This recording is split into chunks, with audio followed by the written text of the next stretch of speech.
Hello and welcome to the Claret and Booze Up here on Claret and Booze. Funny enough, another fine day for West Ham.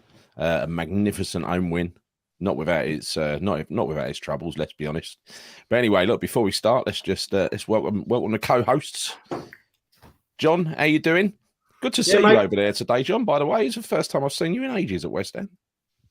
Well, I'm not the only one. I don't sit anywhere near you usually, Gary, but today, it's the first time I've actually seen you over there, I think, for a while. But I was pleasantly surprised to see Nicholas over there. My old mucker Nick was there, giving it large in the stands. Do you hover about a lot when you go over there? Do you kind of just sort of sit where you want? Is it like when you go to the pitches and you don't sit in your seat? Be careful, mate. There might be underpaid, underage students watching. Just be careful. I go where I want, basically. I do what I like. With your £50 season ticket, and then you go and sit in the fucking bad one seat. He sits where he fucking wants. He was in the director's box. Listen, I should be in a director's box. No, my season ticket is 350 quid, Nicholas. Yeah.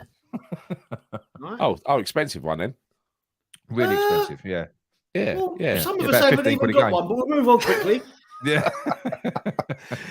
But look, it was a good day out. It was a good day out. It was good to. I don't think have we ever met inside a football ground before? All three of us. Not all three of us. No.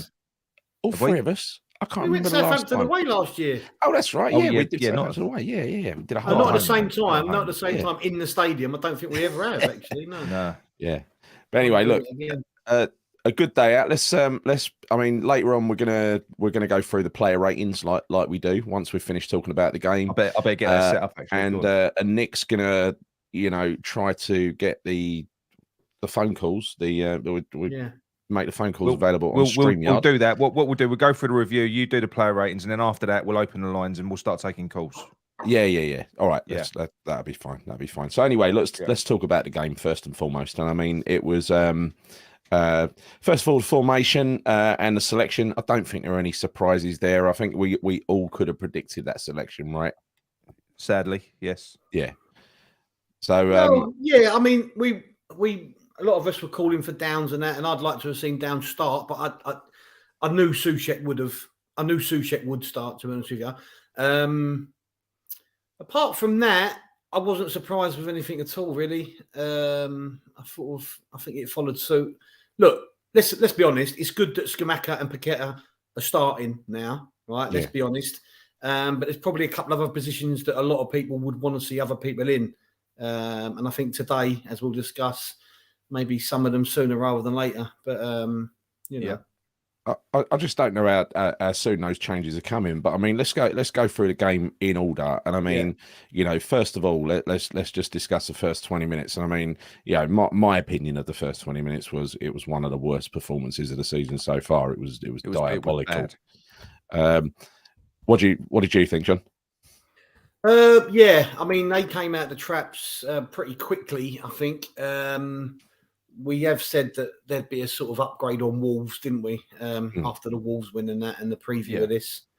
But I was very surprised. If I'm totally honest with you, I felt that we were absolutely overrun down Kera's side. I thought, I thought Kera today, I mean, the player he was marking there, number 7, I can't think of his name off the top of my head, but he absolutely tore him a new one through the whole of that first half. And I think Nick said it on text earlier. I think I feel a bit sorry for Dawson because not only do you have to deal with someone in front of him not doing their job, I felt, which I sort of discussed with you at half time over there, but he was also having to cover a lot across the Kera's side. Now, you can always say that the player he marked had a great game, but I think Kera was just all at sea with him. I don't know what you think. No, he was. I thought he was rubbish. That Fulham player's Cabano. That's it. Cabano, he was. I mean, there were a number of players in that Fulham side who were just causing us grief. The number 18, Pereira, who is their star, right? The central ex-Man U, isn't he? Yeah. He's I mean, he was buzzing around like good and winning, and I mean that goal. I mean, watching it back, it was a great strike, but our immediate fault in the ground was blimey. How did that get past Fabianski? And when you watched the replay back, you realise Fabianski's got to do better there. I mean, it wasn't like the ball arced over him into the far corner. It just went through him. It went through him. Yeah. So bad goalkeeping. And, yeah, I mean, I think initially because of where we were sitting, it was hard to see, how on earth it went in, and it wasn't. Listen, it was a well taken shot. It was a ferocious shot and all that. But when I watched it back on clips earlier, I sort of thought, well, I think Areola would have. I would have expected Areola to save it, but more for the fact that I think Areola's that little bit taller and just a little bit more bigger built as a keeper. He looks bigger to me, doesn't he? I think that's. I just think his positioning and his body shape was all wrong. He was like he was crouched down. He was kind of it went straight through his hands.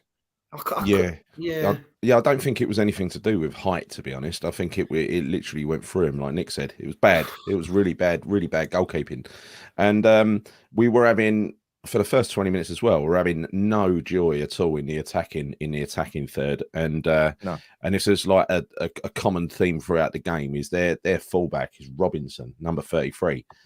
He seemed to have Bowen in his pocket, didn't he?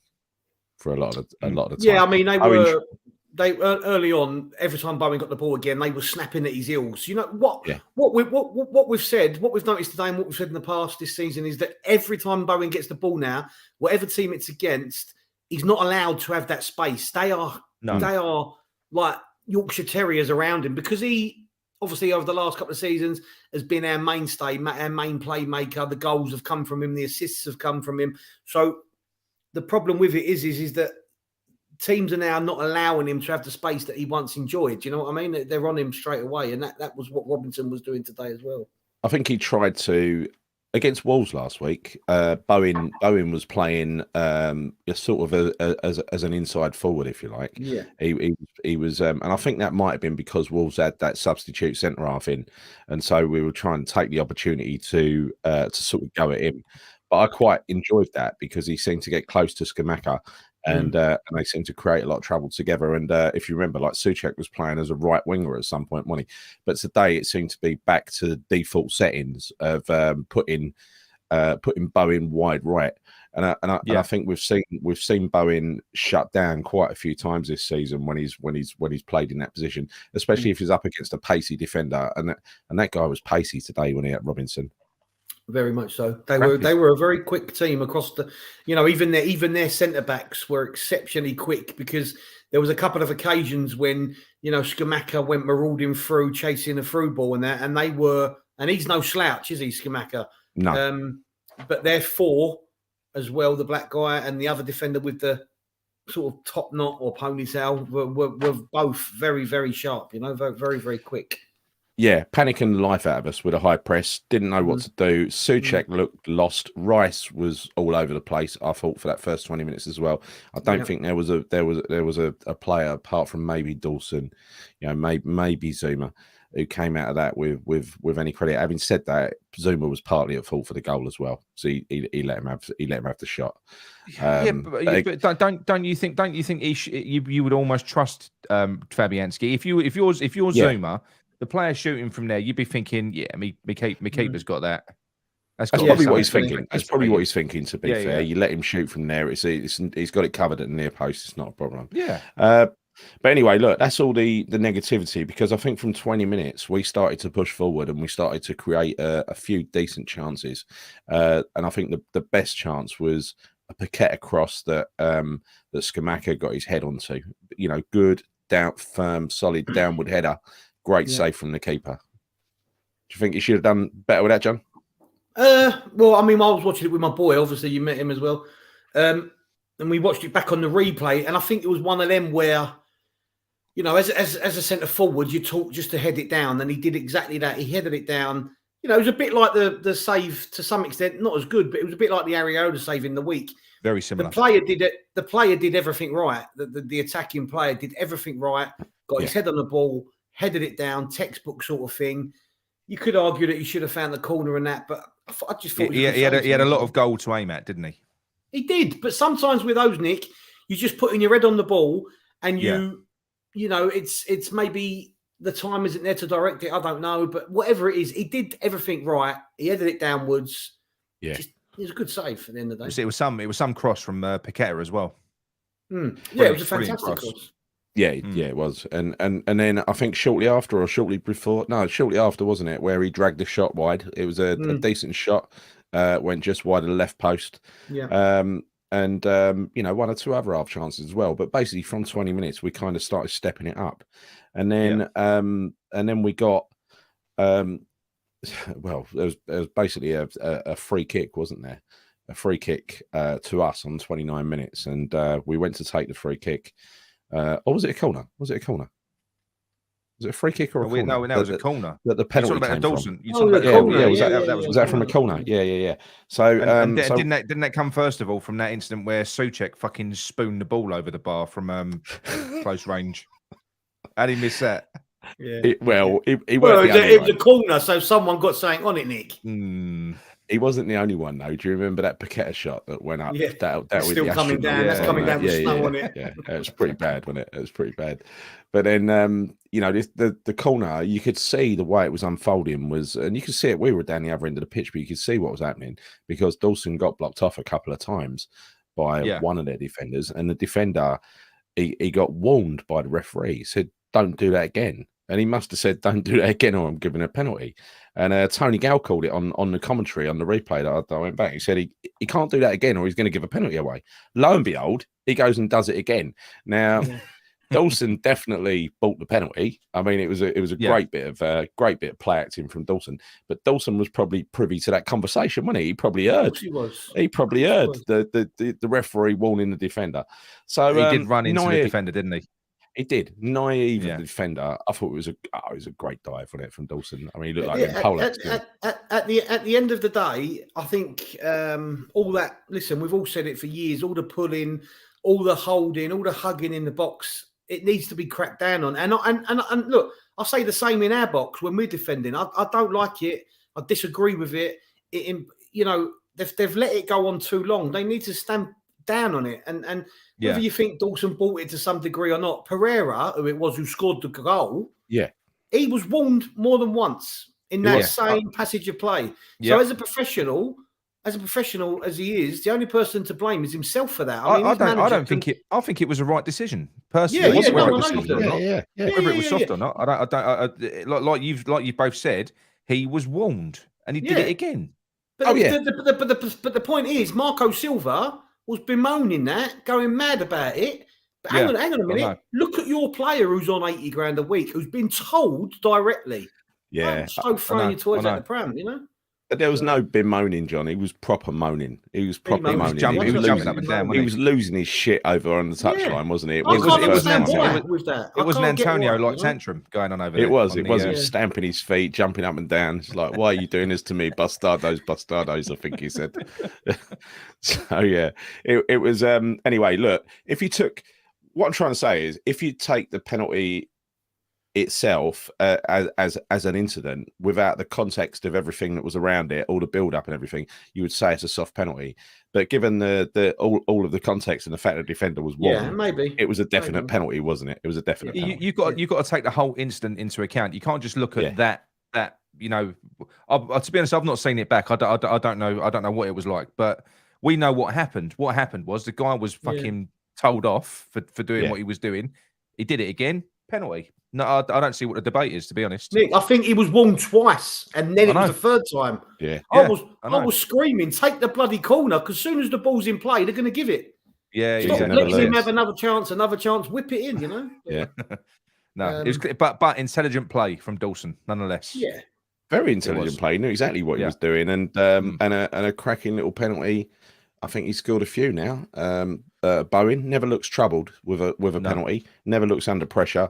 Slotted it away, noble style. Sent the keeper the wrong way. Yeah. No, very good. Yeah. Brilliant. So going into what. Did they hit the bar as well, didn't they? We forgot that one. When they hit the bar. And James hit the bar. And they could have had 3 goals. They could have had 3 goals in the first 15 minutes. Comfortably. They could have done. And that would have made it 2. Fabianski was beat hands down with that. Yeah, but I think shot. That was a world. I was right behind that shot. As soon as it left his foot, I was like, "That's in." Oh shit! It was a fantastic effort. Absolutely brilliant effort. I've got to say. So you got to say that. I mean.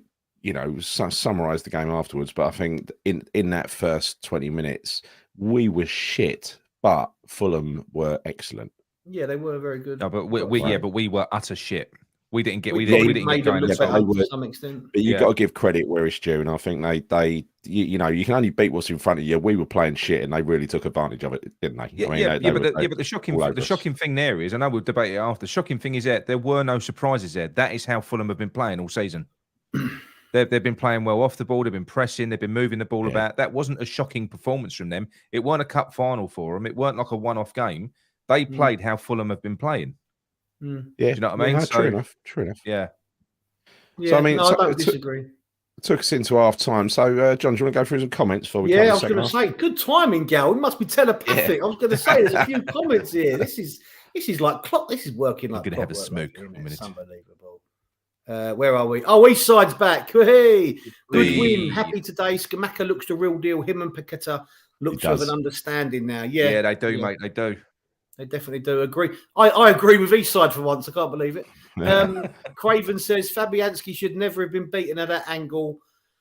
Yeah, no. I mean, at the time, I thought it was a worldie. I've seen it back. It was a great shot. It was ferocious and powerful, but yeah, I think you've seen examples in consecutive games now. And elect if Fabianski had have been in, then they would have grabbed the goal. I think if Areola would have played in that game, then we wouldn't have conceded. We wouldn't have gone a goal down.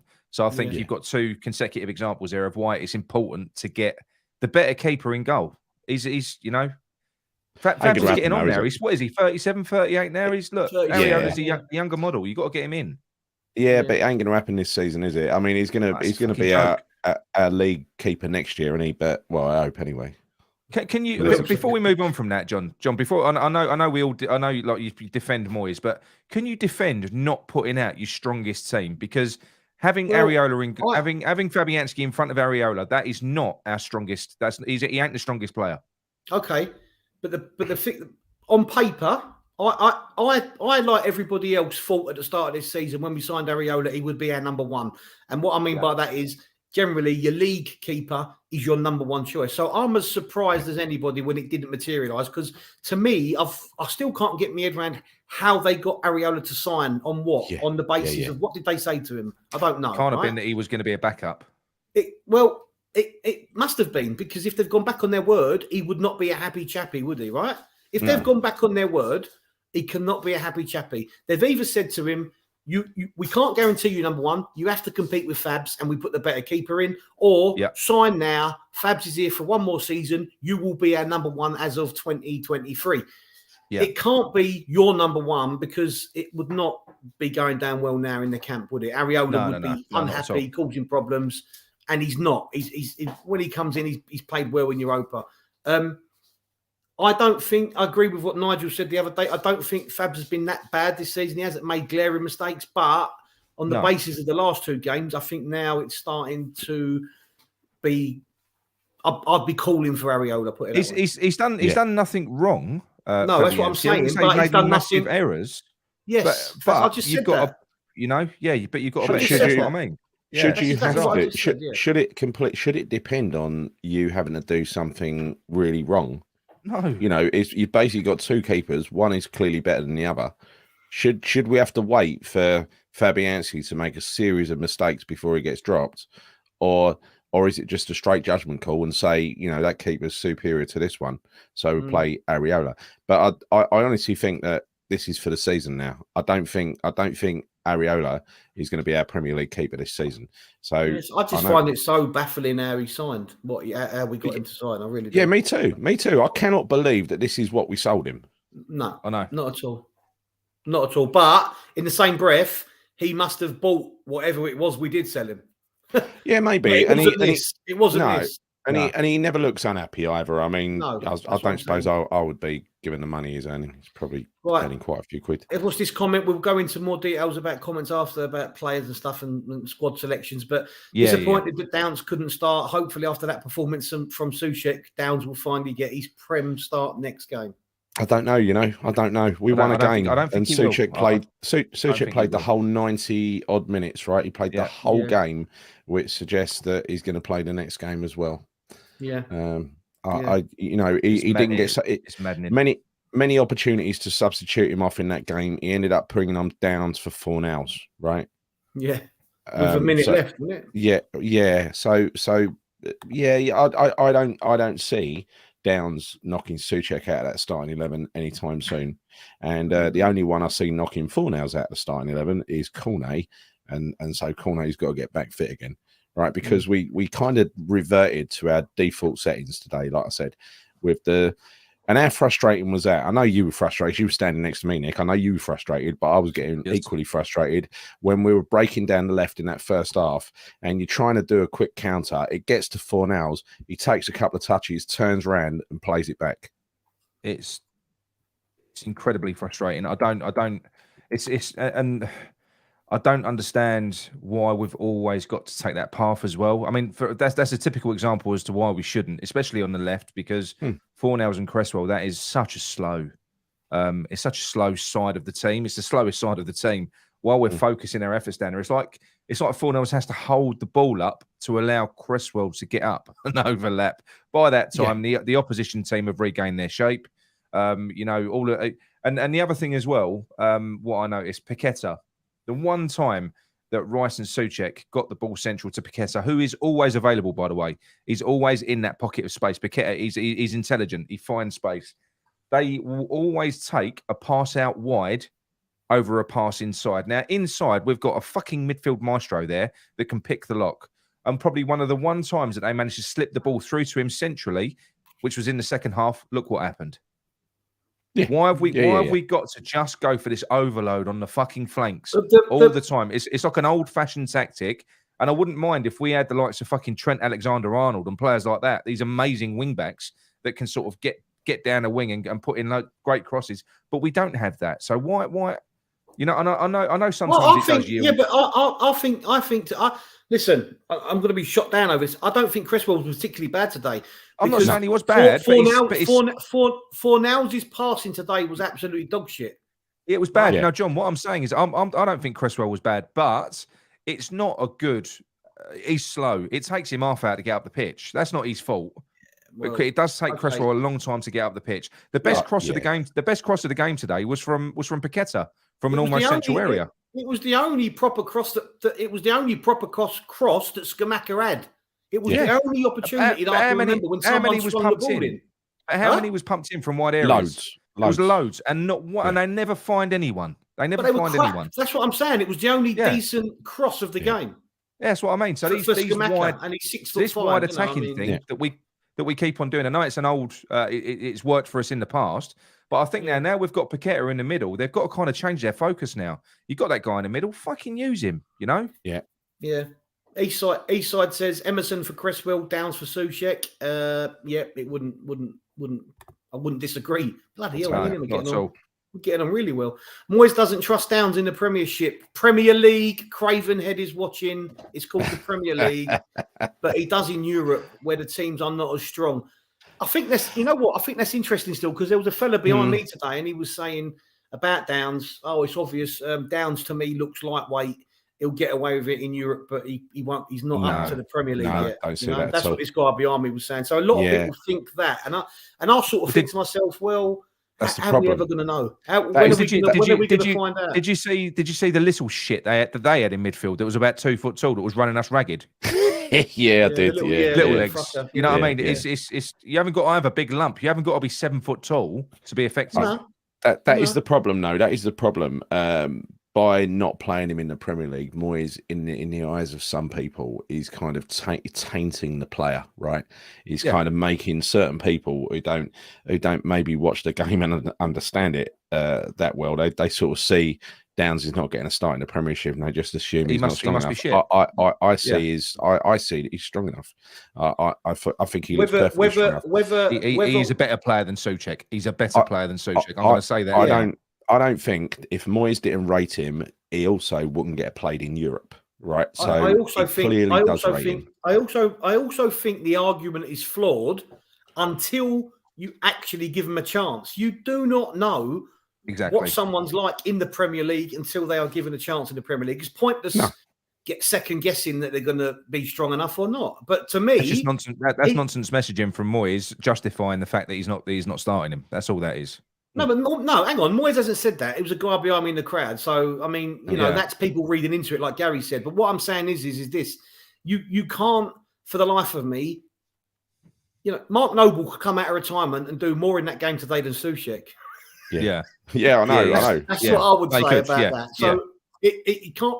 No one could have been any worse than Souček was today, in my opinion. But we'll talk about that more obviously after.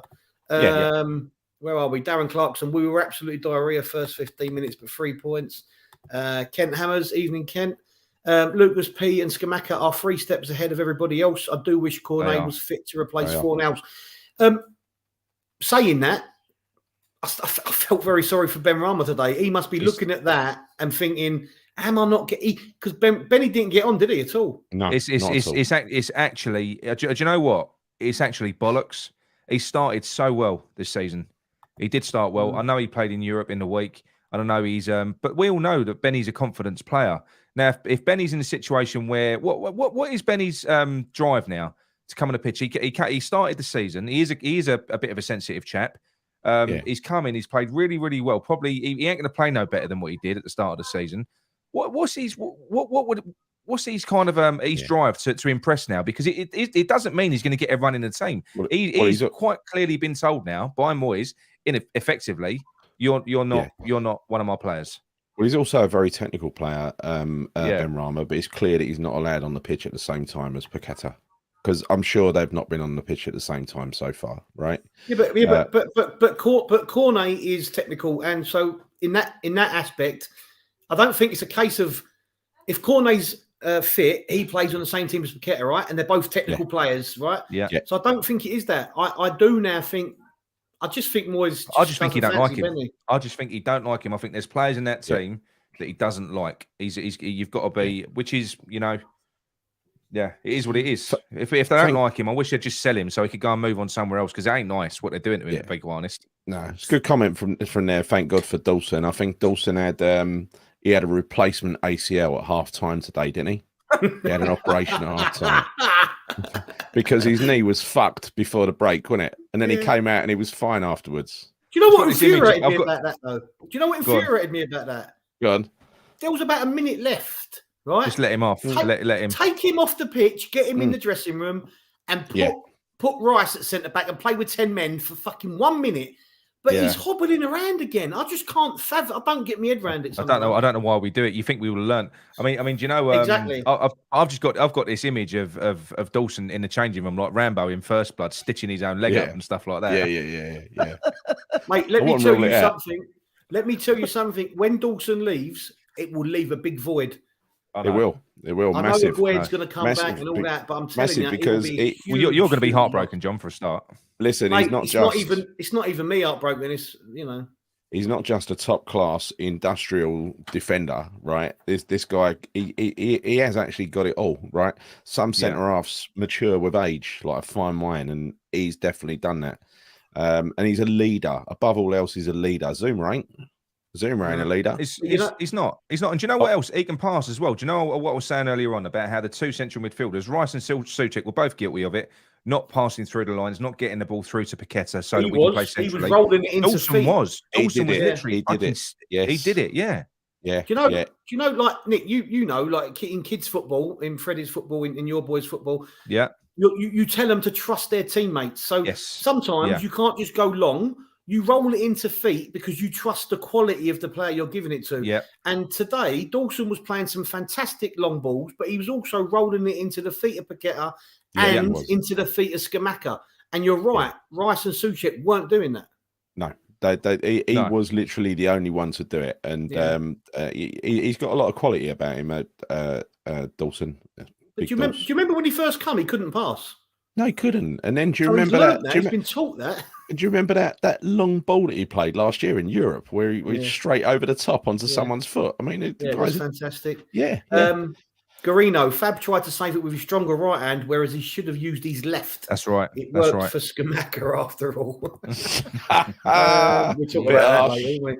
We'll come to that. Darren, no keeper should be getting beat from there. It seems like the general consensus is, it was bad goalkeeping. Yeah, I'm not sure about this one though. Roberto would have saved that. I'm not sure. He couldn't have done much worse. I've got to be honest. Yeah. I know it was a good shot. I know it was a thunderbolt of a shot, but it was through him. It was straight through him. It was. Should we move on to the second half? Yes. Yeah, go on. Right. So I was quite happy at half time. We had a lovely half time chat and everything else. And team come out. Got to be honest, we started to take control. I think Fulham, when they were getting forward, it was kind of on the odd occasion rather than consistently, right? All of the, everything seemed to be coming from us. And it was, well, we were counting down the clock because we were like at 60 minutes and we're thinking that Antonio's going to come on soon for Scamacca. And this happened on 62 minutes was this kind of very, very funny goal, very strange goal. I mean, Rice played it into Paqueta. Paqueta nudged it through to Scamacca. Scamacca kind of fumbled the control a little bit. Keeper was charging out at him, and he's put the most beautiful lob over the top without thinking about it. What a fantastic finish! And that was then followed by checking for offside, and then followed by checking for handball, which I think you said, Nick, took about 3 minutes. You seen the replays back? What did you both think? I still can't make my mind up with it. I mean, look. I know if the shoe was on the other foot, if I was a Fulham fan, I'd probably be livid. But I genuinely, I'm not. I don't know. It may have brushed it. I don't think it's absolutely clear cut. I might be wrong in what I've seen. I've only seen it on Twitter. It was ball to hand though, and he was trying to pull his hand away from it. That's what I thought, if I'm honest. Yeah. But to be honest with you, look, I'm not gonna say. I'm not gonna sit here and say I don't want the goal to stand because I'd be lying.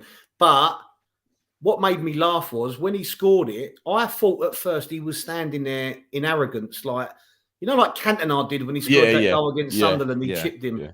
And it was like, was he standing there in arrogance or was he standing there thinking he was being disallowed? He looked right. He saw the flag go up. Yeah. Right. It was apparently offside. And that was, I think, the first thing they checked for. The handball was the second thing they checked for. But what a I mean, potential handball aside, what a wonderful finish from him. Yeah. I mean, we were saying, me and Nick were talking to blokes behind saying, what would Antonio have done if that ball had dropped to him? Not that. Under it in with his arse. I think we saw later on what Antonio would have done. He would have blasted it straight at the keeper. Do you know what though? I know we'll get to that. No, we'll wait till we get to the goal. We kind of took the piss out of that goal a little bit. That Antonio one. He actually did well there. He did well. Yeah, he did. He kind of muscled his way in front. It was another quality. It was another quality handball if you watch the replay. But anyway, look, I watched my opinion on the Scamacca goal is that I've seen the replays from all the different angles and I still can't make my mind up. So to me, it's not a clear and obvious handball. And so therefore it's got to stand. People will take the piss. People will somehow see a clear and obvious handball in there. I can't see it, honestly. So valid goal, shut up Fulham. And their manager absolutely lost his shit after this one, didn't he? Yeah. He was fizzing. And he got booked, didn't he? The referee had to march over and book him. So calm down, mate. Can I just interrupt you because this is quite an important point from Hammerhead about the goal we're talking about. Yeah. The letter of the law for the Premier League is if the ball comes off a part of the body, then strikes the hand, it is not a handball. But a ball to hand, so the goal is rightly given. There you go. Well said, Hammerhead. So valid goal, everybody. All you people taking the piss. Yeah. So shut up, Marco Silva. Yeah. That's why we let people like Hammerhead in because they're just like so much knowledge, knowledge, Yeah. So look, and then Scamacca got the predictable substitution because he can't play 90 minutes, so 75 minutes I think was when Antonio came on. Looks like this is going to be something that's going to pay dividends for us, right? Antonio coming on, playing against a defense that's already been bashed up a little bit by Scamacca, and he did bash him up as well. He did bash him up. He softened that number 4 up quite a lot, didn't he? Yeah. Yeah. He did. I think the number 4, when Scamacca went off, I don't know if you saw it, he turned around and said something to the number 4. So I think he blew him a kiss. I think he blew him a kiss. Did he? Yeah. Did he blow him a kiss? I just thought he's turning around and going, I bet you're glad I'm going off, aren't you? Yeah. But then Antonio comes on and he starts immediately doing exactly what he's told to do, running it over to the corner flag and everything else, and just making an absolute nuisance of himself. And the inevitable chance came late on. And when you watch this back, he's actually controlled the ball with his hand. He's burst through. It's not one handball, it's a double handball, right? However, the guy has tried to take him out like at around about sort of above the knees, right? The guy has wrapped his legs around, and if Antonio had gone down, stonewall penalty. Nobody could have complained about it. It's stonewall penalty. But the fact is, he's gone through and he's somehow stayed upright, and pushed it downwards. Look, let's be honest. The defender or the keeper should have cleared it before he's got that second chance, that second bite. Yeah, that defender had an absolute nightmare. I don't know what he was doing. When I watched it back on the replay on the screen, I mean, he had a mare. Absolute mare. But if you got, this is what the point is. If you bring Antonio on for 15, 20 minutes and the defenders have had a tough game already against Scamacca, they're not going to want to see him coming on with these massive fires and his fucking hugeness. You know what I mean? My only criticism would be, again, I think you made the comment in the last game. Scamacca still had loads left in the tank. He was still pressing, 100%. Chasing. He was hungry. Why wouldn't you just take off one of the players that weren't playing well? Someone like a Fornals for Antonio, put him out wide. Put Antonio out wide. Why not? No, I agree, mate. I genuinely, I think Scamacca looks like the sort of guy who could play on and on and on and on. I mean, I'm not tempting fate when I say that, but you know what I mean? He just looks like he just looks like he has a massive hunger that we haven't seen for a long time in an attacking sense for us, like striker-wise. You know what I mean? Yeah. I'll tell you what, wasn't it brilliant to see that fucking joy on his face when that goal was given with VAR? Yeah. He fucking charged towards us, didn't he, over in the Bobby Moore? Mate, Gal, look, we all remember the days of Di Canio, the way he used to run to the crowd and look almost scary, like he'd been possessed. And this guy, I said it the other week, honest to God, I think if we keep him for a good length of time and we build a team around him to some degree and all that, he could possibly go down in that same sort of, well-respected hero sort of status. And I know I know I'm being maybe over the top and very premature when I'm saying that, but I can see something in him. He's got a glint in his eye. He looks a bit dodgy. He looks a bit naughty. He looks a bit nuts, but he's got class. He oozes class. He does. He's very, very special. And today, I honestly, I don't remember him giving the ball away once. I remember him, everything he does is neat and tidy and effective. And it's kind of bleeding edge in it. And I think, the partnership with Paqueta is clearly paying dividends. And that can only get better. They've only played a small handful of games together, haven't they? Sorry, Nick. Got a caller. Got a caller? Yes. Right. Here we go. We're not in that section yet. This is Luke, the very familiar voice of Luke has just phoned in. All right, Luke. How are we doing, boys? You all right? Yeah, Luke Bailey. Yeah, that's the one. You got there in the end. Spells his name like a girl. LUC, Luke. Spells his name like a girl, Luke. Yeah, that one. Yeah. That French actually, a bit of class. Sorry, John. This was John's idea, Luke, to basically get the phone in show because he was fed up, sort of sitting next to you on the screen. If you sort of making himself conscious, that's all it is. Yeah, I'm the only good-looking one on this channel. Actually. Thank you, Babes. Thank you. What did you think of the game today, mate? I put a post earlier, didn't I? Or about an hour ago or something, saying it was a good performance, probably about 7 out of 10. But first and foremost, I thought Fulham were a good team, really good team for what they sort of had in their locker. They kind of every time they went on the attack. Kerr's meant to be a astute German international defender, and their number 7 had him on his toes practically the whole second half, probably even more than that. I think we all knew that was going to be a tough test because Marco Silva is a good manager, and he manages to get a lot, decent, decent sort of performances out of his teams. I think if Mitrovic had been playing today, he would have made a difference because they'd have had a vocal point up front, and that, as we know, it makes a difference having a decent striker up top to take chances and to create things. So the thing that was annoying me a little bit was I think. First of all, even I know it's 3-1, and most teams would probably say that once you get 3-1 up, there's so little to go in the game. You probably think to yourself, right, that's it now, just shut up shop and it's done. But we got a bit cocky and overconfident, and the passing at times was a little bit too much. And I think we could have probably done with going right. Let's try and even get a fourth because I didn't really feel comfortable with a 3-1. But there just seems to be no urgency in that team. I think I'm not going to moan. We won 3-1. It was a good performance for what it was and stuff like that. But there's no point when it goes through the defence when they're passing between each other. You've got Declan Rice maybe shows himself up, but then he's got no one in front of him to. We couldn't, for example, go. We couldn't, for example, go like Dawson to Rice to Paqueta to Scamacca. We'd have to go Dawson to Kera to Rice, and then out to Bowen. Yeah. So the big question for me is why does it take? I mean, oh fucking hell! Hang on a minute. I've lost me. Hold on. His hearing aid's gone off. Hold on, my computer's going wrong. Carry on talking. His hearing aid's gone off. He's forgot to plug it in. Sorry. You got Nick's glasses and Gary's earpiece. What's going on with you? I know. Look, they proper gave up. Look, for anyone who saw my show the other day, my glasses are now in two pieces. Look. Contact lenses are out. Yes, no, I can't be touching my eyeballs, mate. It makes me feel sick. I don't know how people do that.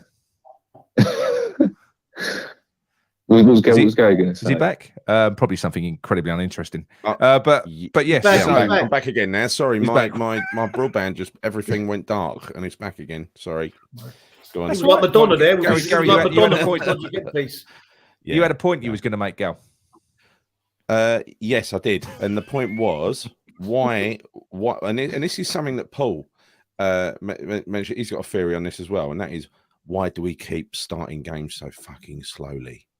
Why was that 20 minutes? That first 20 minutes? Is it complacency? Is it arrogance? Did we think we just had to turn up against Fulham to beat them, or is it by design? Is it just a way that Moyes sets them up? Because I can't believe that's by design, Nick. I can't believe it's by design. We've always been a bit like sort of going for the the teams around us in the lower league teams. We've always sort of thought we could just go into the games and we'd win 2-0. That's always been the West Ham way, even no matter what manager we've got. That's always kind of been the way, which is the frustrating thing when you consider what type of club we are and our experiences over the last 50 years. But I do think that he's still worried, Moyes. I think he's still worried for us to go too gung-ho and too attacking. He does like to have that sort of we'll keep it safe, and then we'll go attacking, and we'll risk certain things at certain pockets of the game. We're not going to do it all game. I don't know. I think that there's to a level, even though we have improved, we have still been worked out in the fact that I think teams will go, right, if you get out West Ham, especially early doors, they're there for the taking. And I think is what a point you made a little bit earlier, Nick, was saying that they could have scored 2 or 3 goals in the first 15 minutes. And it wasn't surprising at all. I can't believe Fabian, from where I am, I'm in the top tier and I'm looking down, and I was basically Pereira was in front of me. I'm thinking, well, he's got to make a cross because he ain't going to score from here. Oh, he scored from here. And it's like, I mean, there's certain points when you go, well, Fabianski's a favourite of Moyes. I'm not having to go, Souček's a favourite of Moyes. And both of them are sort of not performing brilliantly, but also not performing enough for you to go, these guys did mistakes that are being made. I'll go to watch Match of the Day tonight because I don't know how he scored that.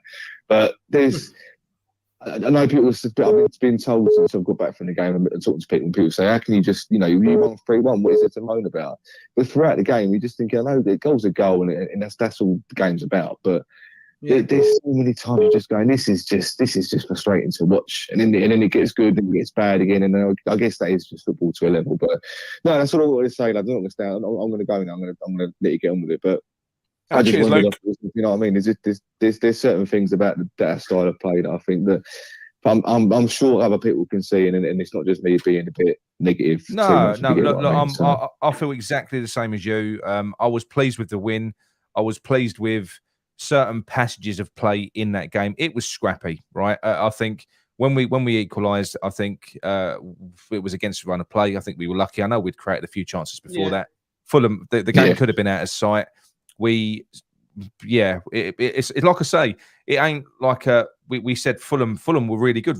We shouldn't have been surprised that Fulham were really fucking good. They've been good all season. That's why they're sitting 8th, right? We was lucky they didn't have their striker, like you just said, because that would have been a different proposition for Dawson and Zuma at the back. You know, a bit more physical presence there. I think it's encouraging. I think it's encouraging. Like I think it's like I say, Skamaka, Paqueta, and whatever else. It is encouraging. Was that a perfect performance? though? Was it? Fuck, it really wasn't. No, but I think the thing is, Nick, it's not fluid at the minute. It is like Luke says. It's a bit slow. It's a bit stop-start. I'm starting to find it a little bit frustrating because you want the team to take the game to teams now a little bit, right? Yeah. And that's not being disrespectful to teams like Fulham and Wolves, but you want them to do that. But what I found interesting, have you seen the little Declan Rice video that he did? No, what one? What's this? No, it's not a joke. What did he do? Well, he had a little, when they do a little selfie video of themselves. Yeah, and he just said, "Thanks for the good win today." And he said, "We're building something here," and I genuinely believe that because now with those better quality players we've got in, I do think it's going to be, and I've said it before, and I know Nick says, we don't have time and all that. It is going to take time to get the fluidity into that sort of creativity side of things, right? Was he at the London Stadium, or was he standing on the foundations of his new house that he's getting built? That's terrible. But the thing is, I think it will take Chelsea, time. Is that what you said? Yeah, but I think it will take time. But I think it's going to take far longer than it perhaps has to. And the reason it's going to take time is because David Moyes needs time to phase out his favourite players. That's my opinion. He can't just do the right thing and put the stronger players in. He needs time. He needs Souček to be shit consecutively for 5 years before he can replace him in that team. Just a quick question before you go, Luke. Just before I go. Go for it. Well, someone in the chat has said, "What is Luke like when we lose?" Yeah, you miserable git. You've made Nick look positive tonight. I stay on for hours and hours and hours and hours and hours waffling. So no, but no. Go on, mate. But just before I go, the Specsavers normally do deals on ears and eyes. So Nick, Gary, both get yourself down there and see if you can do a 2-for-2 deal, and hopefully you can both see each other and hear each other next time I come on. Okay, right? Mate. Well, next time you can come on camera anyway. But thank you for testing out our new technology, Luke. Much appreciated. I'll probably break my camera at that point. Yeah, that's good. That'd be my luck. Cheers, boys. Cheers for the call in, mate. Cheers, Luke. Thanks, mate. No worries. Right, cheers. That was Luke. Right. You got any more? Gary from last week's I'm gonna call Gary back. Finish the game first. Gary from last week. No. Gary's calling in now. Actually, 1 minute. Oh, last week, Gary. Hang on. So it's not Gary from the future or Gary from the present. Is that his surname? Last week's Gary. 1 minute. That's an unusual surname, isn't it? Hello, Gary. You all right? Gary. Got it. I'm not bad, mate. Right, Gary. Give us 2 minutes. Give us a second, mate. I'm going to get you on the show. Nick, it's very unprofessional talking to Gary. We can't hear Gary. Yeah, I know. Can you hear me? Did I not mute myself? You've got to get this technology sorted out. Oh, fuck. All right, okay. Yeah. Right, Gary, I done half of it, right? Sorry. Yeah. Right, Gary, thank you for calling back, mate. This is sensible Gary from last week. Right. Sensible Gary from Romford. Gary number 2. Yeah. How are you, mate? You all right? I'm fine, mate. Yeah, I've got a question for all three of you, actually. Go on. Before I ask it, I just want to make a quick comment. What you were talking about Craig Dawson earlier. Yeah. I think we've got not a major problem, but a problem when he goes, because it's no coincidence since he's come back, we've put this winning run together. Yes. True. I just wondered anyway, I don't know how many more years Craig Dawson's got left in his career, but I mean, is there no way that perhaps a club can get him to move his family down here for a season or so? And after all, he can spend the rest of his life up north once he's retired. But it seems such a shame that the guy, I mean, not being funny, if someone said to you tomorrow, "Fuck Harry Maguire for Craig Dawson," you wouldn't do it, would you? No, you wouldn't. No, Dawson, he's brilliant. He's a leader as well. This is the thing. My question for you all is Declan Rice. Now, if in January or summer he leaves, and if he does go, I think the consensus is it's Chelsea because he wants to stay and live in London. He's a Chelsea supporter.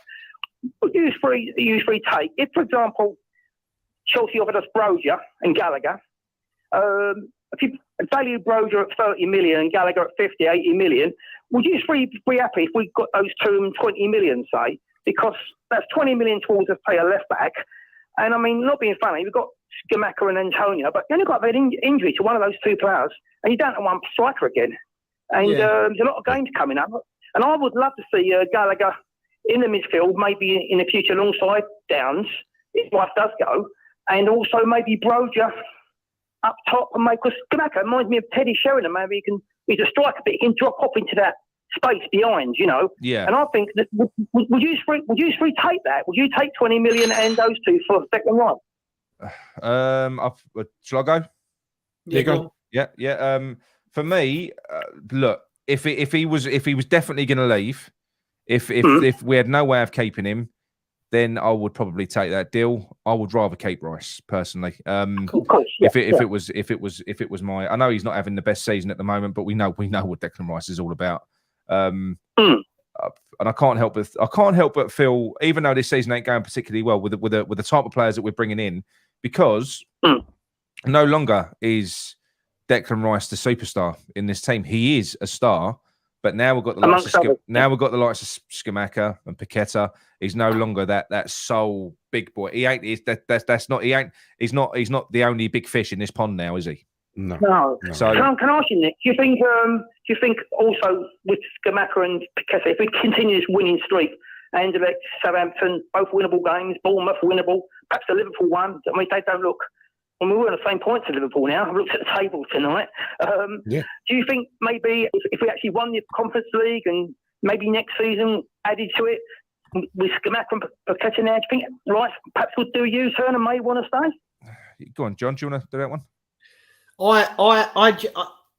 This is why I said about the comments that Rice made after today's game. He made a little video thing of himself and that, and he said, "We're building something good here." And I know people go, "Where is the captain? He's going to say that and all that." But it may be, for me, heart over mind in terms of if like you're saying, Nick, and like Gary, who phoned in, has said, adding people like Paqueta, adding people like Skamaka, the quality is coming in. You hope that in January or in the next summer we can get even better caliber of players in. Yes, it might quite rightly persuade him to stay. And Gary's right in terms of, the Conference League. Look, when Tottenham was in it, we took the mick out of Tottenham, and some fans now still turn their nose up at it to some degree. But I think Nigel said it last week. This is our best chance of qualifying for Europe again, right? And if you add to quality players coming into the club, which is making Rice think, hang on a minute, and then qualifying again for the Europa League, it may be a way to persuade him to keep him at the club. But in terms of your first question, yes, I would take that deal if there was no way of keeping Rice, 100%. But also what we need to understand as well is the rumours, the noises now coming out of Chelsea with Potter now at the helm. Apparently, Potter is looking at other players. He's not as set on Rice as previous people. Right. So because that all stems from Lampard, John. Lampard wanted Rice. Yeah. So I think there's likely to be wider. Sorry, go on, Gary. That might work in our favour then with the manager change at Chelsea. It might work in our favour. I think Rice will want to stay in London, And, I think he will. Yeah. I'll tell you one other thing, lads. Is it starting to grate on some of you a little bit with the Moyes, this favouritism thing? I mean, it's all right having your favourites, but it's getting to the point. I mean, not being funny, if we all sat around the table now and we was running the club, picking teams, you can make, to improve that side today, forget, you've got a gear to come back, we know that, but you could think of the goalkeeping situation, with Areola, improvement on Fabianski for me. You could look at the left-hand side of the midfield, if he's playing for an there. Ben Rama's been very hard. But the Souček one for me, I mean, how many poor games and how many good games has Down's got to have before his hand is forced? Yeah, well, I don't know. This is what Moyes does. Sadly, this is what Moyes does. He gets into this holding pattern, and while he's winning games, like he is at the moment, while he's winning games, and if we go and play Souček and win at Southampton, and we beat Anderlecht in the week, well, without Souček but with Downs, but as long as we keep this good run of Premier League form going, it doesn't matter that we lose to top sides like Liverpool and whatever, but assuming that we do, if we keep the good run going against the sort of reasonable sides, I think Moyes will take that as justification that he's got the selection right. And I don't think he will change it at all. Yeah. Yeah, Gary, I'll tell you what, if you go back to last season, I'll tell you what it is, Souček. I think I know. It's a bit of a psychological scar with Moyes. Do you remember the game before we played Eintracht Frankfurt, the semi-final? We had Arsenal at home. Do you remember that game when we rested the players? Yeah. Yeah. And we had no Souček in the side and no Zuma, and we lost to 2 set-piece goals to Arsenal. Both their were headers in the area. And I think Moyes is thinking, I need that Souček in there, defensive qualities, and we felt vulnerable. We lost both. We don't often, because 2 goals in the same game we lost that game to 2 headers from Arsenal. And I think that's in the back of his mind a lot of the time. It's a dirty work almost. All right, he's. I think he probably is. He loves a big boy, doesn't he? He likes a big lump. And as Nick said, like last season or earlier this season, it was last season, wasn't it, Nick? Where after the game, it was after the Arsenal game. Yeah, one of his comments was it basically alluded to the fact that Souček is tall, which is why he gets picked a lot. Yeah. which I'll is a bit unbelievable. I'll tell you one other point Nick made earlier, which I've been thinking about the other night. I looked at the teams, and it was set out the other night, and it's really glaringly obvious the left-hand side is a problem to our team, isn't it? Massive. The lack of pace down the left. Do you know what annoys me? In the transfer window, when it opened in the summer, there was a left-back available called Bassi at Glasgow Rangers. Do you remember him? He had a really good in Glasgow, they called him Big Shirley. Of Shirley Bassey, but and he went to Ajax, and I thought, why did we go for him? Why did we go for him? He wasn't silly money either. I think it's about 20 million, 25. Yeah, he had a really good season. Every time I saw him for Rangers, he really stood out, and we let him go to Ajax. He was a bit of a machine. He could play centre back as well, couldn't he? That Bassey. Nick, exactly. There's your problem solved. Your left-hand side. Yeah. And if I can see it and you can see it, why can't these guys that run the club see these sort of players come along and wait? It was one left back after another was getting, would make no move for these players at all. Then suddenly we're scraping around, trying to find a left back. I don't know. I mean, we've always. I know we've gone and we've spent 18 million on Emerson this year, but I don't think he's been signed as a left back. I don't think we're ever going to see Emerson as a left back. We've for years and years and years we've kind of we've underinvested in fullback positions. Although we have, I think we've stumbled on something with Kehrer, although he didn't have his best game today at right back. I think we've stumbled on something buying a centre back who could become a adaptable, right back, a really good right back. Yeah, so I think we have. Yeah, I think also I said in the last call I made to you last week. The short-term solution. I mean, not that Clifford had a bad game today. In fact, he made one excellent block in the game. I remember rightly in the second half, not a goal. But apart from that, I think Ben Johnson might be the answer. Short-term, because I know he's not the best going forward, but as actual defender, he's very, very good. He's solid. Once he's fit, I think him and Kehrer are fullbacks, and you get a word in the side with I think that'd be a good defence. Would you know what? When you're playing a flat back 4 like we were today, I don't think there is no way in a million years that Ben Johnson would have left Dawson as exposed as Kehrer did today. Would he? No, he wouldn't. No, he wouldn't. He wouldn't. I know. You're not gone. I think Aguerd coming back is going to be a big change, because then I think when Aguerd's back, I think we will see people in their right positions based on the fact that they're performing well or not, if you know what I mean. I think at the minute, a lot of it is, Soufal was left longer than he should have been, probably because Kehrer had to be at centre back because we was waiting for Dawson or Rogge to come back. Dawson's back, Kehrer's gone right back, and it's no coincidence Soufal's been dropped. And I think the same will happen when Aguerd comes back to some extent. Is that going to mean that we're playing with a back 3 of Aguerd, Dawson and Zuma, or do you reckon it's going to be a back two? And if it's a back two, who's the two going to be?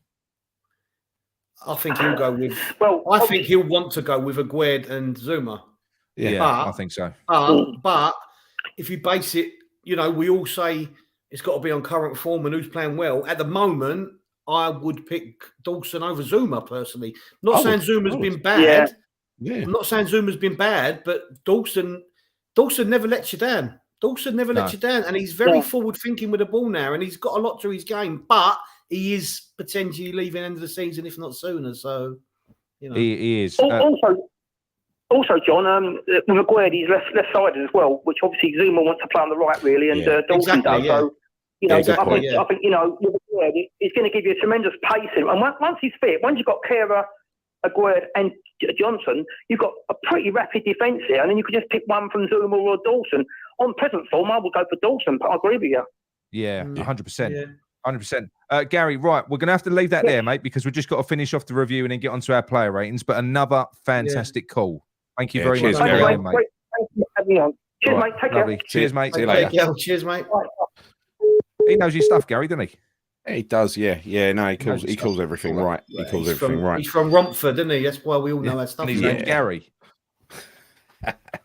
Right, Gary, so, continue on with the game. I think we got up to around about it was we done the Skamaka goal, didn't we? Yeah, there wasn't much else. We did the Antonio goal as well. Other than that, there was a few more substitutions to waste time. I think Emerson came on for Paqueta, and Fornals was replaced by Downs. Yes, he was. With a couple of minutes to go. Yeah, and that's it. He was coming on the pitch just as I was walking out. Yeah, I think in summary, there are exactly what Gary just said there. There are a couple of positions that we would all like to see fixed, right? And this is a frustration with West Ham, but you can't get too frustrated because we are winning games. But it is always a frustration that we end up with vulnerabilities, and those vulnerabilities never get addressed. Souček is a clear vulnerability. So is the keeper. The keeper is looking weak, and you got to say. Did you wince a couple of times today? You know when I said, Nick, it's great distribution from Fabianski. Remember that? Yeah. Well, yes. It was fucking pitiful, wasn't it? I mean, I know. He's literally so slow to make his mind up when he's got the ball in his hands, and then when he'll do the most limp-wristed rollout to someone. He won't throw it with any force or anything like that. Yeah. Again, this goes back to what John said. It's something that we all say actually. And that's the way that David Moyes continues to. If this carries on, right, fans love Fabianski, but if this carries on, and say for instance he starts making mistakes, but Moyes doesn't take him out, all we're going to remember Fabianski for in the end are fucking mistakes and wanting him out of the team. Do you know what I mean? I don't know why. I genuinely don't know why that has to happen. Yeah. I don't understand it. Right, should we get onto the player ratings? No. Yeah, I don't understand it either. Yeah, let's do player ratings. Good idea. Right, come on. Good idea. Player ratings. It's got to be old format because we're had to use StreamYard. I like the old format anyway. We have got donkeys on the old format though, which some people like, some people don't. Are we going to use a donkey today? Yeah. Oh no, we don't know yet, do we? No, I don't. Can't see it. We shall see. I don't think there were any clear donkeys, were there? I mean, first half, we could have given quite a few out. First 20 minutes, we could have given a few out. I think there's one player that maybe could have, because I don't knocking on the door of a donkey. I think he was poor throughout, but there you go. That's clever, isn't it? Hang on a minute, just before we move on to the old school player rating, somebody has called for Gary's spreadsheet player rating. How many? That's right, Hammerhead. Spreadsheet's banned, Hammerhead. Spreadsheet, absolutely beautiful spreadsheet. Fucking spreadsheet. Thank you, Hammerhead. Right. That gave me nightmares for months. That did. Right. So Fabianski, John. Look, people will say, anyone would have been beaten with that. I don't agree. I think he should have saved it. I don't agree that he could have done anything with Dan James shot at the bar. I think that's a fantastic shot. He did make a couple of good saves in the second half. He did come out and catch a couple of good high crosses in the second half when he was under the pressure a bit. I'd I'm not going to give him a donkey. He wasn't average. He was probably below average. I'd personally, I feel a bit guilty saying it, but I'd go for a 5. I think that's fair. I think that's fair. No. I might have gone lower. Would be the first donkey he's ever had, but for it's your rating. So yeah, he was poor. You got to call it as it was. He was not good today. I've called it as it was. The glaring mistake was the goal. Right, his distribution we know is always shady. He's shaky or whatever you want to call it. But he did catch some high balls later on in the second half. Later on in the second half, John. But what about all the punches in the first half? Why did he keep punching the ball out? Well, there was one that he punched off the line, which was a fantastic punch clearance. I mean, some of them worked. So I'm not going to give him a donkey personally. And people in the chat are going 6. Some have got 6s. There's a couple of calls for donkeys. Yeah. 5, 6s, couple of 4s. Yeah. Look, I'm not gonna be flaky like I was accused of last week. I'm gonna go with a 5. I'll tell you what. Okay. I'll tell you what. I think a 5 is fair, and I think it is. I got a funny feeling, and I'm going to make an excuse for him. Me and Nick were where we were standing. The sun was in our eyes massively in that. You're going to make an excuse. Right? I'm not making an excuse. Right? No. I'm telling you, he bollocks. That ball came from behind the sun. Right, he's 20 foot lower than us down on the pitch. I'm telling you, he's blinded by the sun. He didn't know he couldn't do anything. No, right. Gary Cresswell. I thought he had a good game. To be honest, I thought he did really well. Listen, he can't help that he's got no pace, but I thought he had a nice, neat, and tidy game. I would give Cresswell a. I think he was one of the better ones, actually. I'll give him a 7. Go 7. Yeah. Slightly above average. Yeah. Oh, I don't know if I'd have gone there, but that's fine. I think Cresswell was okay today. I think what I did notice was that the number 7 Cabano, second half, he switched over to Cresswell's side, and I think Cresswell handled him far better than Kehrer did, which was surprising. You know. Yeah, I thought he was on his game today defensively, Cresswell. Defensively, I think Kehrer was very lazy positionally. I think he was trying to get forward an awful lot, and he weren't quick at getting back. So again, I'll do Kehrer. I love Kehrer. He's one of my favourite players. This was his poorest game since his opening game against Brighton. He was, like I say, I know he had a good player up against him. It was Pereira that was kind of up against him, wasn't it? Who's a very tricky player. But he was and Cabano. Cabano was his main threat. And Cabano, he was getting roasted. And like I say, positionally, he was leaving Dawson exposed. For me, he was below average, way below average. I'm not going to go for a 4. There's no one doing that to him. But for me, 5, below average performance for him. That's as bad as I want to see him. Put it that way. I was very surprised that they took that player off of him. I really was, because Kehrer was better second half purely because he didn't have to mark Cabano, and I was so surprised that manager shifted him from the other side. You know. But, yeah. I need to get the that sort of Wish-a-tear music for when John reviews Dawson. You don't need to do that Wish-a-tear music, mate, because I've got it in my head every time I mention these names. Well, have I got Dawson? Have I? Go on. I've got to give you Dawson. Mate. I think you know what, Gary, the caller from Romford, hit the nail on the head, and I said it last week. It's no surprise to me that we're not playing well at times and all that, but we do look defensively stronger, especially through the middle. He's a leader. He's grown into the club. He's becoming a cult hero, if not already. He's definitely a cult hero now. He never ever, to me, puts a foot wrong. He looks the most assured defender we have available at the moment on and off the ball, you know. And today, you said it, Nick, he was exposed from Kehrer, who was being rushed down the right-hand side, putting him under pressure. I also noticed, and so did my boy, that Dawson kept having to step in because Soucek is on the right side of midfield. He kept having to step in to cover Soucek as well. Yeah. So in theory, especially first half, he was in essence doing the 3-man job. And I thought he was superb throughout the game. He didn't put a foot wrong. He won the penalty. being clever, being savvy, whatever you want to call it. And I'm going to call it again, and I'm going to get a bit emotional because he's only been at the club a couple of years. But when he does go, he is going to be absolute huge loss, mate. It will be a huge loss. I'm going to give him an 8. Yep, I think that's fair. Deserved. Right. Gary, Zoo. I thought Zuma was extremely solid, actually. I think that the centre-half pairing of Zuma and Dawson is very, very good. I think Dawson is the leader of the two, and so he always gets a little bit of extra pointage from me. That's one thing that Zuma isn't, is he? When we signed him, I thought we'd be getting somebody that would come in and marshal that back line. He's not that player, is he? Me too. He's not a leader in the slightest. No. Right? He needs to be led. So I think when you look at a game like today and the role that Dawson played, I can't mark him the same as Dawson. No. So I'll give him a 7. That's fair enough. I think that's more or less in line with what people are saying, isn't it, John? Yeah, 7s and 8s, mate, all day long. Yeah, a couple of 6s, but generally 7s and 8s. Yeah. Right, I shall take Thomas Pucek. Thought you would. There we are. What'd you call him, Nick? Thomas Pucek. Right, so can't call him that. I'll tell you what, right? It's like that when he said it's a diplop.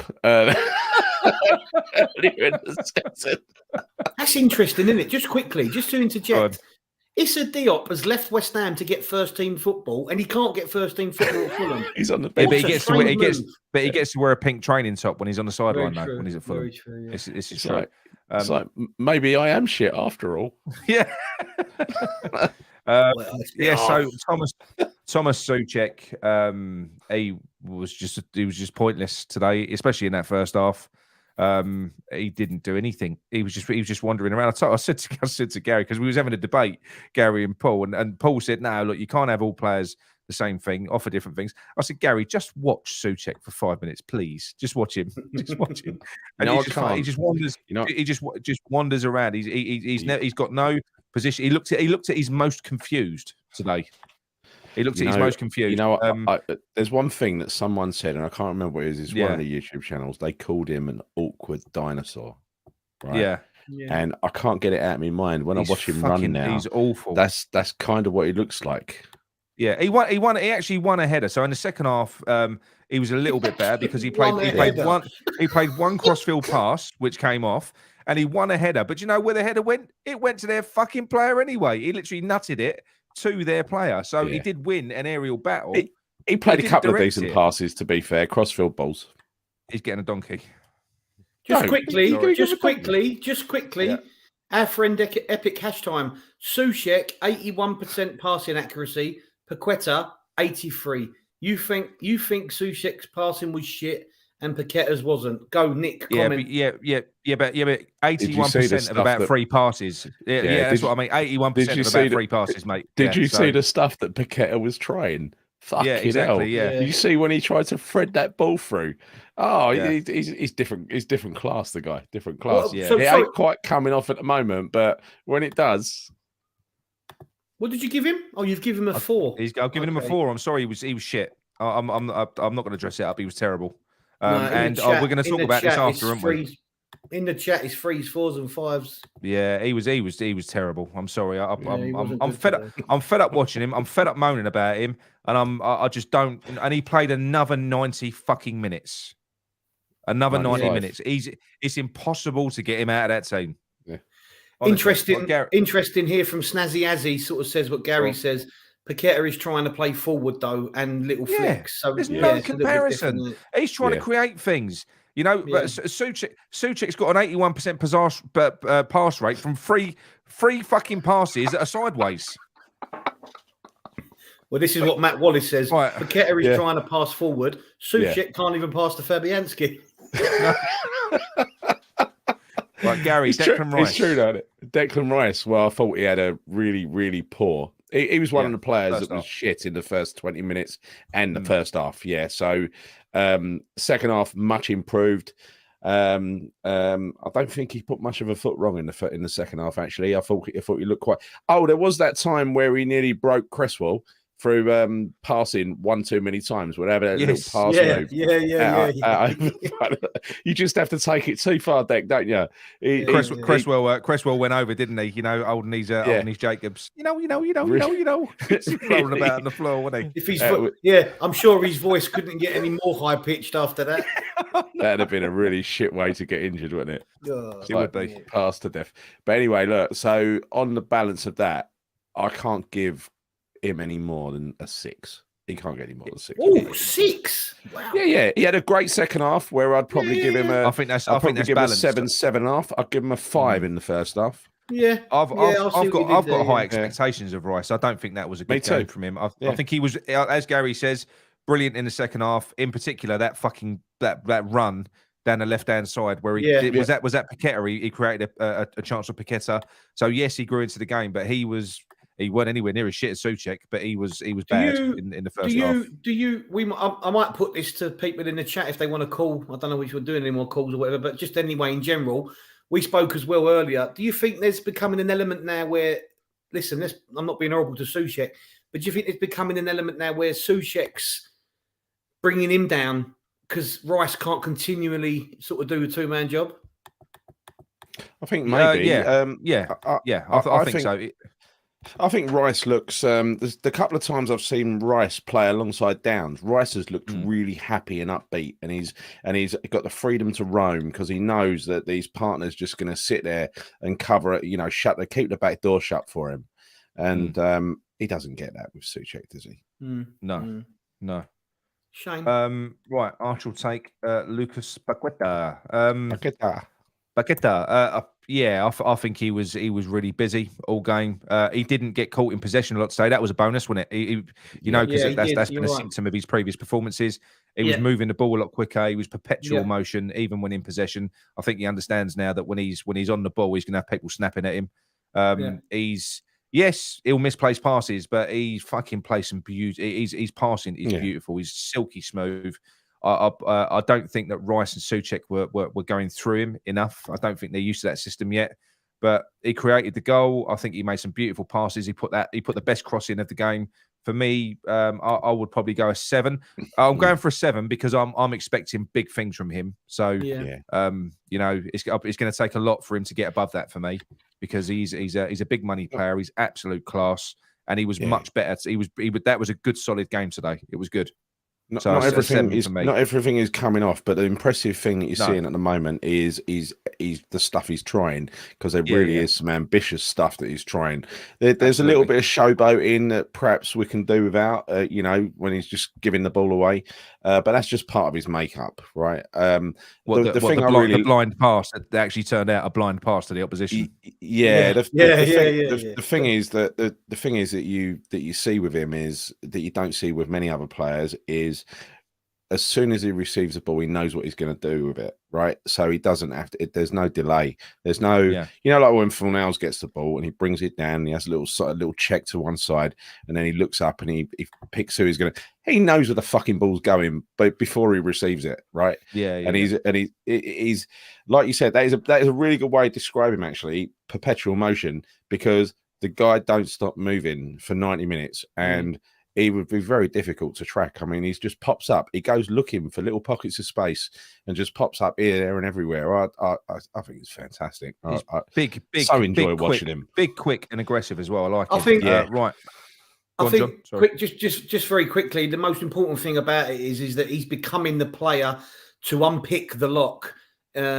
He set up Scamacca for the goal last week against Wolves. He set him up again today, and that's what we've been missing. And we're hopefully going to see more and more of that. I'll tell you what, Kent Hammers is a wordsmith. Look, Lucas P. 8, productive. He's a seductive footballer. His marriage on field is to Scamacca. Oh, for fuck's sake. Well, I think that's true actually. But honestly, There is. We're going to come on to Scamacca in a minute, but Paqueta's one of those players that I see. You got to enjoy watching a great footballer, and he's a great. Footballer. But the good thing is with him, Gal, is you can just see the guy is just going to keep getting better. He is as he adapts to not as it. I'll tell you what, it's as the team adapt to him, not the other way around. I think that's what it is. Right, John Fornells. But the just quickly, Mrs. Kent Hammers must have a wonderful Valentine's with a romantic man like that. I reckon so as well. Where we now? 4-0 for you, John. 4-0 for you, John. Me? Yes. Yeah, he was poor. He was poor today. I felt from start to finish. I was surprised he was on as long as he was. Look, not to bring other players into it, but you know, if I was Ben Rama sitting there watching Fornells have a shocker and I still don't get on for 20 minutes or something, it's a shame. But yeah, I don't know what's happened to Fornells. I know you say, Nick, that Moyes has stifled him and all that. But at the end of the day, mate, yes. But at the end of the day, mate, he's a professional who can't. Today, he was misplacing the most ridiculously easy passes, I felt. Yeah. But do you know what? From which foot was most of those passes misplaced from? He's left. Yeah, he ain't left-footed. Okay, we'll put it on your fucking right then. Shift it. Come You're on. playing on the fucking left. Whatever, but come on. These players these days should be a little bit more two-footed. But look, he was shit, John. I'm saying he is shit. He was shit today. I know. But I know what you're. I understand what you're saying. Yeah. But the point is that it is round pegs, square holes, like you've said many times. And today, that nothing was more glaringly obvious than that. And I just thought he was poor. For me, it's a 5. Yeah. No, I agree with that. Yeah. Who's got Bowen? What, Gary Bowen? Well, Bowen, I don't think had a good game. I thought he again improved in the second half. But his first half was just a complete waste of time. Half of the second half, he didn't get anywhere near getting past that number 33, that fullback Anderson. No. He lost the battle today.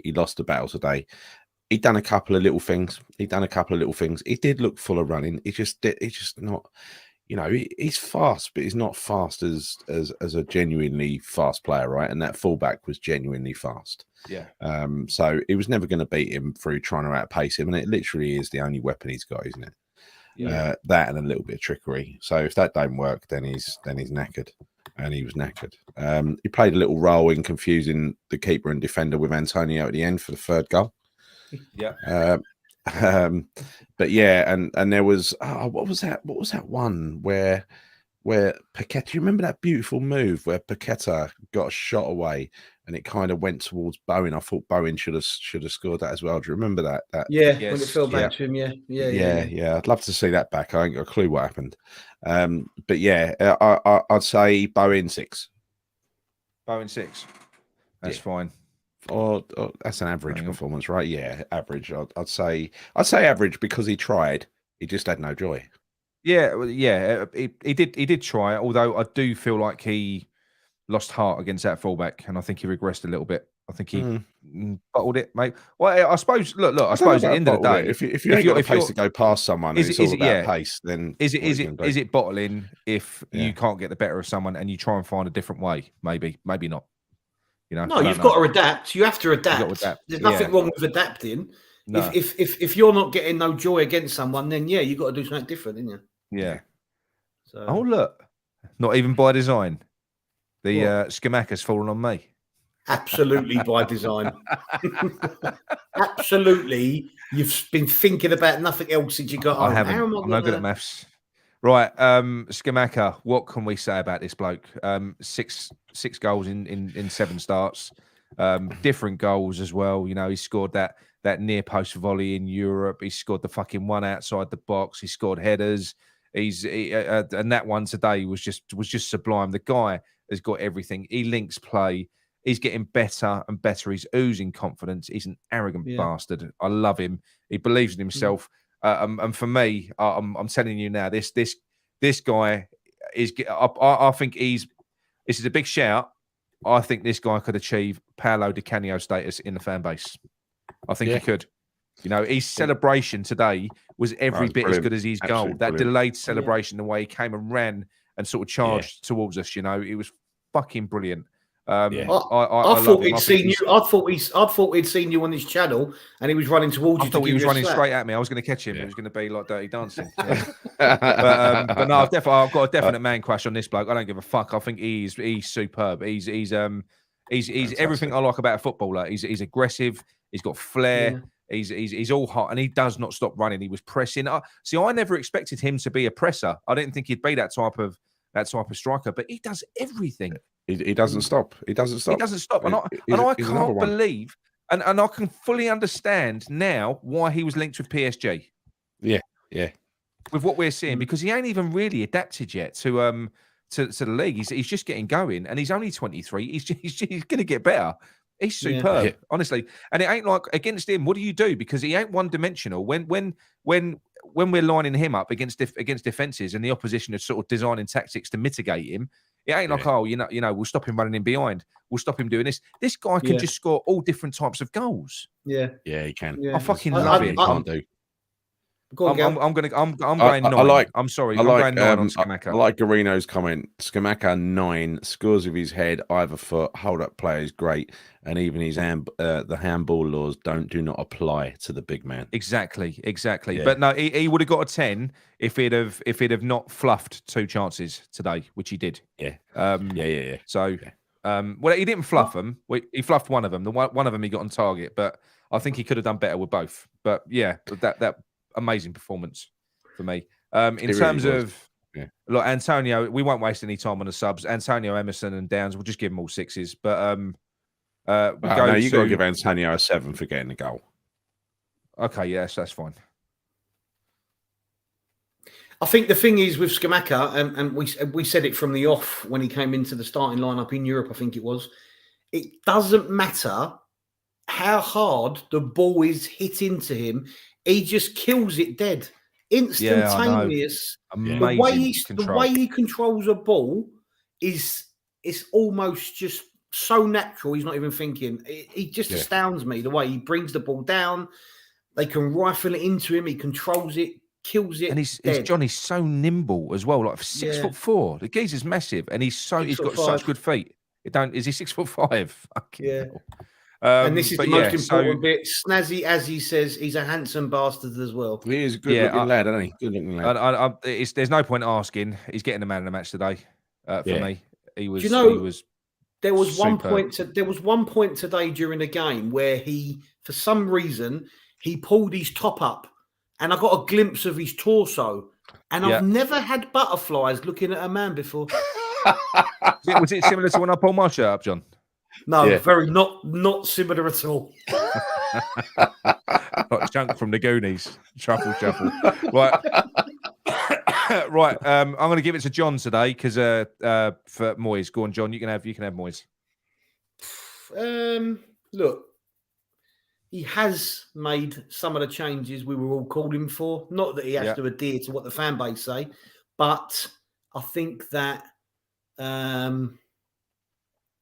look, we won, right? And that's all we wanted. We've had 3 wins in a week. You could say he's turned the corner to some extent, and he has to some extent. But I do think he's got to stop persisting now with, people like Fornals over on the left wing and things like that. Because at the end of the day, if we think Cresswell's struggling, he ain't going to get any better with someone like Fornals playing in front of him who's not helping him either now, or who's losing the ball more often than not. I don't think Moyes could have done anything more after that, really. I think he made the right decisions, apart from maybe Fornals. I would like to have seen Benny. Sorry, apologies. Downs. I knew he'd start Soucek today. I know it's not based on what's going to go forward. But going forward, I'd like to see him bring Downs in a little bit more now in the Premier League. But I'll give him a 6 for today. Yeah, I think that's fair. Smoky in here. We're going to give him a 5. No. 6. Did you say 4? No, I'm giving him a 6, Nick. He's persisting with the flair players in terms of Scamacca and Paqueta now. We got what we wanted there. He's persisting with a flair player and our striker, who happens to be a flair player. So Scamacca's not a flair player as well? No, but he's our striker. He just happens But is he not a flair player? He is, but we need more up there. We like on that side today. I think Ben Rama would have been the right shout today because against Fulham, you saw Bowen. It was like a flat foot race against them. He weren't going to win it. We needed something a little bit different, someone a bit tricky who can offer something a little bit different. You never know. I mean, maybe Moyes is scared that because I think that we saw the best from Ben Rama when Ben Rama played a couple of times with Lanzini and Lingard. I think he needs he needs players. I think he could be on that wavelength, Benny. You know, wow, that's what I was saying. That's what I was saying. By no. What I'm saying player. is, John, I think on the same wavelength of being able to read him and understand him, not the same level of player. Well, yeah, they're going to be. Flair players generally know how other Flair players work. No, generally. Yeah. So that goes without saying, but not even for that. Just for the fact that, look, he started with Fornals, but to give him 90 minutes, almost 90 minutes. I know he brought him off. To not give Benny any time at all on the left after such a poor performance for Fornals was quite worrying, really. But you know, I think he's got a genuine problem with Benrahma. I don't think he's got a problem with. Listen, I don't think Moyes is so pig-headed that if he sees, if anyone does want to call in, we'll carry on for about 10 minutes. If no one calls in, then we'll close the show. All right. I think if Moyes sees genuine quality that he thinks is quality in a player, he will use that player, and I think we're seeing that with Downs in that he's being used in Europe, you know, quite a lot. Mind you, Benrahma's being used in Europe as well. So I think you know what you'd get because you remember last season with Vlasic. You know, Vlasic started off getting used in Europe and then ended up not getting used in Europe at all, and he didn't hardly get used in the Premier League. You know, as long as he's getting played, and it ain't like 60 minutes in Europe. Downs is getting the whole game, including injury time, right? And I always think that is a bit of a tribute to the player coming from Moyes to lead the player on for the entire game, right? Yeah. So I just think with Downs, he's got to wait. You know, Moyes is biding his time and waiting the right opportunity. I think maybe a couple more dodgy performances like that, and Souček could be out the window. There is another option snapping at his heels. There's another option snapping at his heels. He has done it with the other players. Maybe it will need a bad run of results. I don't know. I fucking hope not. Yeah, because you can improve even when you're winning. You can improve. Just because you're winning, it don't mean everything is perfect, and you don't need to change anything. No, right? of course. No, of course. What's this one here from Neil from Down Under? Fornals got back to block a shot on goal. Benny would have never done that. True. Yeah, no, but that's because he does spend most of his time, Neil, at fullback. I mean, we was looking today, and I said to you, Gary, I said, look, that is why Fornals is playing. He was deeper than Cresswell. Yeah, he literally was. He was positioned at left back. Yeah. He's going to be able to block shots, isn't he? But the thing is that what that does is that's all well and good, but then you don't have the outlet. You haven't got the option out on the left hand side. You know, when you need to break, it's because he ain't the quickest player either, Fornals. And you know something, I do feel sorry for him because I think he is a talented player. I really do. He's a number 8. He is a number 8, and he's not a fucking left-sided player. Those pathetic passes that he was playing today, which were annoying me, they're all with his left foot. Yeah, I know. Well, what's this? Yeah. What's this from Matt here? I think the fact that Downs was even brought on for 2 minutes is a sign of trust from Moyes. Maybe. Yeah, look, and let's don't forget, right? Moyes was really complimentary about him the other night. Said he was the best player on the pitch, right? Yeah, against Anderlecht. Yeah, I think also this game came off the back of Souček having 2 of his better games this season as well. He did. It's like he's had 2 okay games by his standards. Today he's had a shocker again. So I think, I'm not saying it's right, but that buys him a little bit more time because he's. You know what I mean? I'm not saying it's right, Nick. I know you disagree. I'm not. Believe me, I'm not backing up the decision. I want to see Downs in the team now. But I think I can't see it. But I think we're seeing all that we need to see from David Moyes about the way that he makes these selections and these decisions with Areola and Fabianski. You know, he's basically got a favourite. He's got a favourite player. He's made a decision. He isn't going to change his fucking mind. It's just the way that it's just the way that it seems like it is. Now, for me, if you're in the Premier League and you want to be the best that you can be, surely you need to be putting the strongest team that you have available out on that fucking pitch. Yeah. No? Yeah, of course. Of course. It's a bit of a double-edged sword because the thing is got a call coming. Go on, just talk for a minute. Is there a caller? Yeah, he's going on mute. He's going on mute because he ignores us. He does like this pre-screening, doesn't he? He does this screening of callers, you know. Yeah, he asks some more questions, what you're wearing and all that. Yeah, all that sort of stuff. I think the thing is that I forgot what I was going to say. Now it's put me off my train of thought. Sorry about that. Mark English, he will never drop him, never. I think he's talking about Souček. Souček, yeah. Pucek, as Nick called him. Yeah, Pucek. Downs or Paqueta could play next to Rice with either Fornals or Benny. Right, we have a first time caller. Welcome, Budgie. Budgie. Welcome, Budgie. Hello there. How you doing, mate? You all right? Guys. Yeah, very well, thank you. Great show as usual, boys, by the way. Lovely. Thank you very much, mate. No problem. Point I wanted to make was about the combination of Paqueta and Skamaka. It's looking like it's going to bear big fruit for us in the future. I mean, them two guys have really got a good understanding from what I'm looking at. They have. And I believe that if David Moyes can keep hold of them two guys, or, the club, if we can keep hold of them two guys for a number of years, we're going to have, another pairing similar to that of, McAvenny and Cotty and that. We're going to be talking about that pairing for a lot of years. I hope so. I believe. I hope so. I think it's raised the bar, isn't it? It's raised the bar in the quality of signings. These are two top quality players, and they're adapting. They've only played a small handful of games with each other, and look how they're finding each other already. They're on the same wavelength, and if we get more players on that same wavelength, suddenly you've got a different proposition, haven't you? Because I don't know about you, Nick. How many players do you reckon are on the same wavelength of those two in that team? Those two. Well, I think Kera.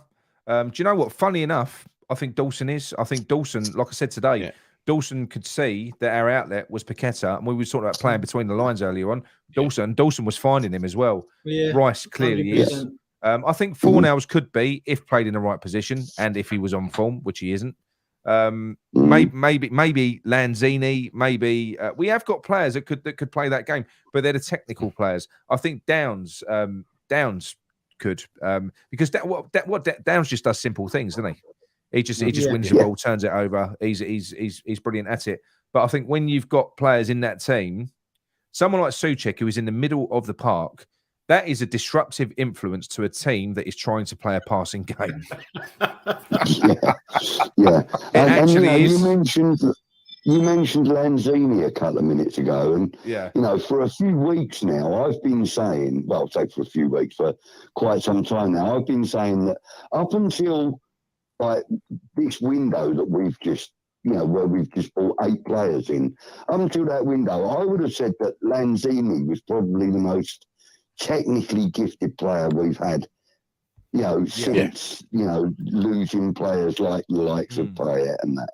And Lanzini has got the technique there. He's got the technicality and I agree with what you say. I think he could slot in quite nicely with Skamaka and the other fella, I forget his name. I think that's the fella. I think he could. I think it depends on the type of football you're playing, Budgie. I think when you're playing, when you're set up to play off the ball, which is pretty much how West Ham play a lot. We kind of set up in a rigid shape. It's about being disciplined. You got a couple of players, and it's a midfielder's job to press. That's not really Lanzini's job. He hasn't really got the legs for that. But I think Lanzini's an intelligent and technical player. I think if he was playing in a team that played a different way, that moved the ball about a lot, and he was part of that, Lanzini would probably be okay. I think. Like a forward triangle kind of thing. Yeah. I think it'd be okay. I agree. But it was. But it was. What did you think of the game today? Anyway, was you happy with what you saw? I was actually, I mean, it took me bloody ages to get to the stadium, and it took me ages to get home. Because of poxy trains. But while I was in the stadium, what I saw, I was quite happy with. I mean, the first 20 minutes, I felt like we were shooting ourselves in the foot a little bit. But once they scored, I think that really kind of gave everybody a kick up the arse, and we did kind of pull it together then, and you could see chances being made, one or two missed chances, glaringly open chances missed, but like we were building into the game, and I know we shouldn't be doing that, we shouldn't be doing that. I mean, with the experience that we've had for the last 2 years, we shouldn't be, warming up into a game. We should be going out there and smashing them from minute one. Why do you think we're so slow to start these games? I think it's possibly David Moyes' instruction, if I'm honest with you. That's my thinking. That's my thinking. BKG, feel them out, see how they play, 100%. See what they're capable of, have a look what they can do, and then have a go at them. And I can understand that. You wouldn't. We haven't played them in a couple of years, so you wouldn't go out there and basically play a whole new 11, near enough. Yeah. And take it for granted that you can go out there and, run them around the park. You should actually feel out every team you play. Yeah. But it shouldn't be losing a goal through doing that. We should be a lot tighter at the back. Yeah. We shouldn't be allowing them the space they're having, basically in the first opener, The only thing I'd say about that, if that is the case, and Moyes is saying go out there and feel them out, I understand him doing that maybe against teams in Europe who we don't see or don't play regularly, like Silkeborg, like Bucharest, and all that. If you're playing another Premier League team, we all see Premier League matches week in, week out, and I'm sure they have scouts at every game and whatnot. Yeah. And Where's the mystery? Where's the mystery? I don't really I'm not saying you're wrong, but what I'm saying is if that is his instructions, as Nick sort of agrees with you as well, it seems a bit odd to do it against teams that how they're going to play. That's what I don't get. I know. It seems odd to me. Yeah, I get your point, but also, like I just said, that's a completely different 11 to what we've played against, with Fulham. And also, it's only been an handful of games so far this season, and to be fair, they've done reasonably well this season. Fulham, we've gone out there, err on the side of caution a little until you know what they're about. I think that the players are actually taking a little too long to do that. I think, once you've had, basically near enough every man out there, short of the goalkeepers, have got someone they have to keep their eye on throughout the whole game. I would, I would put money on that. And it takes 5 minutes to feel out somebody when you're on the pitch. You guys, you probably all kicked the ball yourselves, very well. It takes 5 minutes to work out your opponent. And if you're going to have a bit of trouble with them, you have a word with the man next to you and you say to him, right, I might need a little bit of help. Otherwise, that's it. Yeah, go on, sorry. I just think, for me, that is what I do believe that the instruction is. I think it is David Moyes, because of the way that West Ham play, it's all about shape, keeping a defensive shape, make it very difficult to play through. Except I don't think that we are particularly difficult to play through when we're not on the front foot, as Fulham proved today. So I don't think now, and we haven't been for some time when we play like that at the start of games, I don't think that playing safe like that is safe anymore. And I don't see why David Moyes sees it as such, because when you've got a team that come out like that, to invite them on is crazy. And like you've just said, that's why it must take time, because you can't just switch your mindset. You can't just all of a sudden go. No. You can't just all of a sudden go from traffic cones to Man City. I think we're assuming though. None of us know the answer to the question. I mean, you're both Budgie, Nick. It's the way we start every game, though, Gal. You're making that assumption. I think it's also got something to do with the players and their attitudes. And or if that's the case, and David Moyes did want them to go out and be firing off the mark, then it's their pre-game preparation, their mental preparation, and everything else. Yeah, maybe. If you look at the way Fulham fired out of the blocks, if you want your team to do that, then you prepare them to do that, and you get them ready to go. I don't think that is the case, because if they're doing that against David Moyes' wishes, exactly the same thing to us, though, didn't they? Yeah. But if they're doing that against what David Moyes' plan is, then that's a slight on David Moyes' pre-match preparation, the way he gets them ready for it. Quite a few teams have done the same thing to us. That's what I'm saying. It's a recurring theme. Just don't know what the cause is. because it ain't like we were playing like that last year. I don't think we were playing the first 20 minutes, as bad as this last year. It's been the first 45 minutes in some games, though, isn't it? This year, Aston Villa, half a game. Yeah.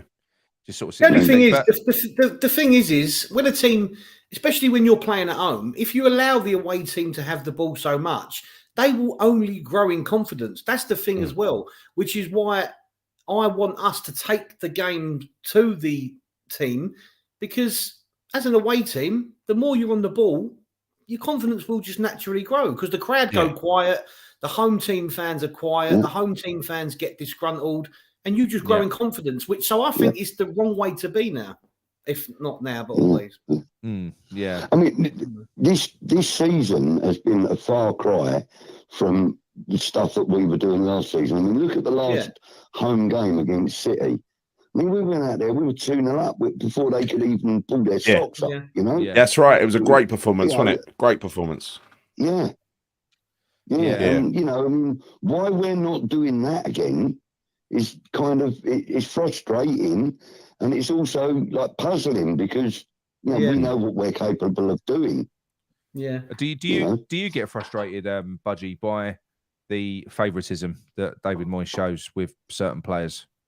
I do. Yeah, I do. And, I mean, like in the ratings showed, there are certain players that are, they're not worthy of their shirt right now, No. Souček being one of them. Sofa's been dropped because of that, I think. Unfortunately, I think one of the most promising players that we haven't mentioned tonight, actually, one of the most promising players that we bought in this last window is Maxwell Cornet. Yeah. I mean, he's got Premiership experience. He's got goals from everywhere. He's tricky. He's got a good left foot on him. He's got a good right foot on him. I think once he's fit and he's getting minutes, I think we're going to see a completely different opening 20 minutes because he ain't the sort of player to sit on his haunches, No. He don't like playing defensively. No, that's a good point, actually. Good point, yeah. He's a very good player. I mean, but what he does give you, I suppose, because Cornet, he has played at left back, he's played at right back, he's a bit of a utility player, he can play anywhere. I do think that when you play Cornet on the left-hand side as opposed to maybe Benny, David Moyes probably thinks Cornet is more likely to sort of come back and track back and cover Cresswell as well. That might be the case. But I hope he's back. He looks like he's going to be a good signing to make Cornet. What about Emerson? What are your thoughts on Emerson? Well, I've got to be honest with you. I've watched quite a bit of him when he was at Chelsea because both of my brothers are Chelsea fans, unfortunately. Sorry about that. I know, and I keep offering them my doctor's phone number, and they won't fucking have it. Sorry, but they won't. But because of that, I mean, like this has been going on for I'm 60 now, so 50 years, So like when West Ham are playing. We get me and my oldest brother get together and watch the games together. And when Chelsea are playing, we get together and watch it. So I've watched quite a bit of Emerson, and I was actually quite impressed with how he conducts himself on the pitch. He's not the most skillful of players I know, but he will give everything he's got while he's on that pitch. He will leave nothing out there. So for that reason, I'm quite hopeful of him. I mean, right, okay, if you could mix, what's his name, Fredericks and Masuaku together, and then add a little dash of Fornals, then you've got Emerson, in my opinion. Yeah. I think he's going to prove to be a good signing for us. I think so. Yeah, it's just Look, I think from today, it wasn't champagne football. It wasn't. I think it could have easily gone very, very differently, especially in that first 15 to 20 minutes. But we did grow into the game. We did. We won the game. We got the 3 points, and we did. There were passages of play in that game which were sexy.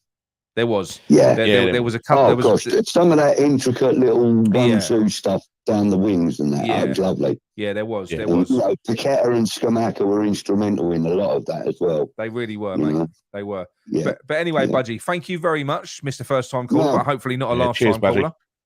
Well, no, definitely not. Now I've had the opportunity to chat with you guys, I'll do it more often. Good stuff, mate. Whenever the opportunity's there. Yep. Brilliant. Thanks, guys. Lovely. Cheers, mate. Thank you very much. Nice chatting with you all, guys. Take care. And you. Cheers, mate.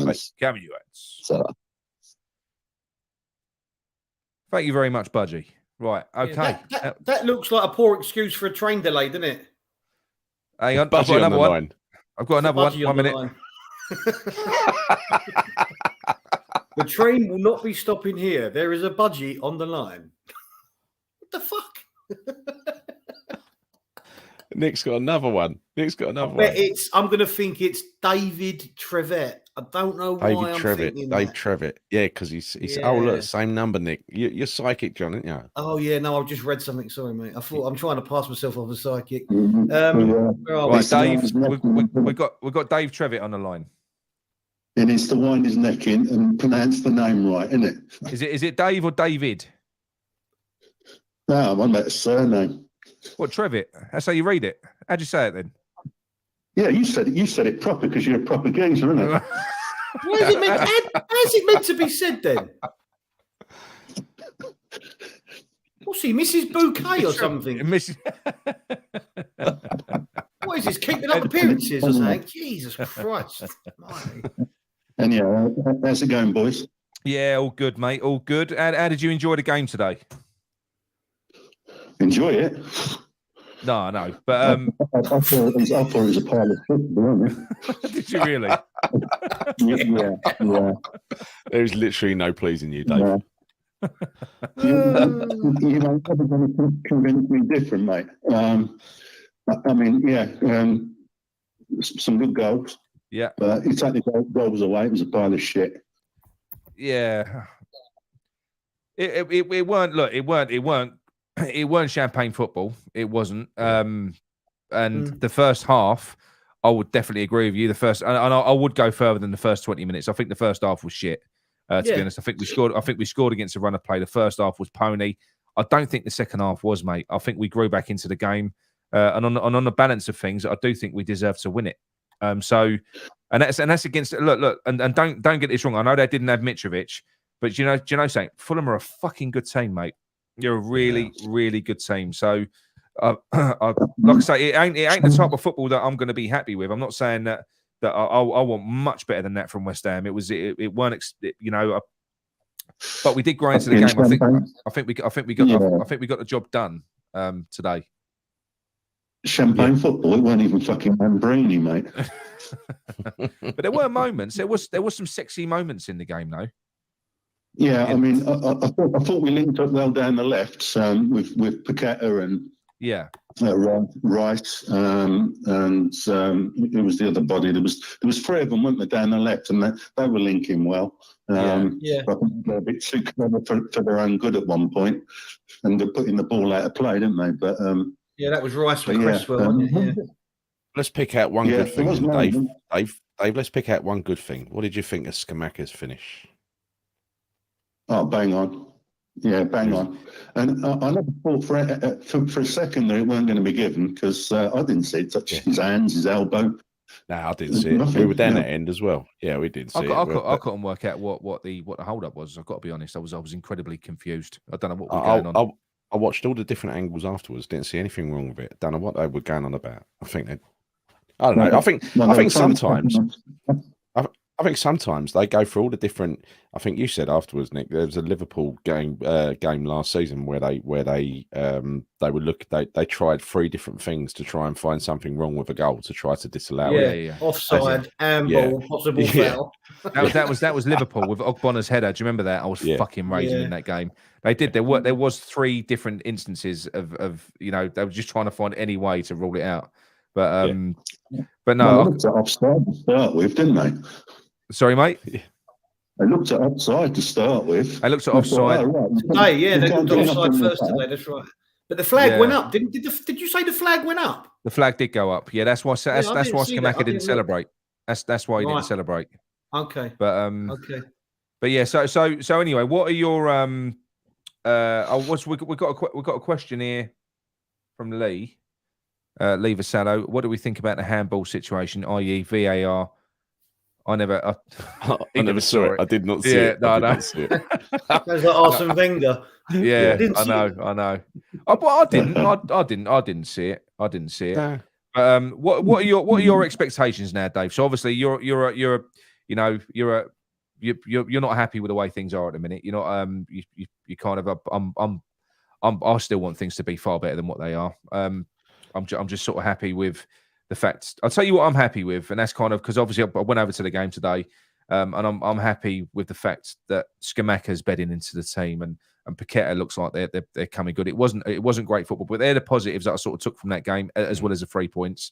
Our big fucking marquee, that £80 million for signings look like they're not going to be a waste of money, which is a good thing, Yeah. Yeah, I think what the problem is, people of my generation, we was brought up on champagne football. We never won any games, but the football was bang on. Yeah. And so you get brought up on that type of football. We're getting wins now, but the football is dog, in it, really. Let's be fair. So your entertainment over results to some extent, Dave? Would you say that? Some extent, no, all the way, mate, all the way. Yeah. I think it's difficult for me because. Yeah, go on, mate. Sorry. The thing is, you're paying all that money now. I stopped going a number of years ago through health problems, but the money that you're paying there, you're entitled to be entertained, aren't you?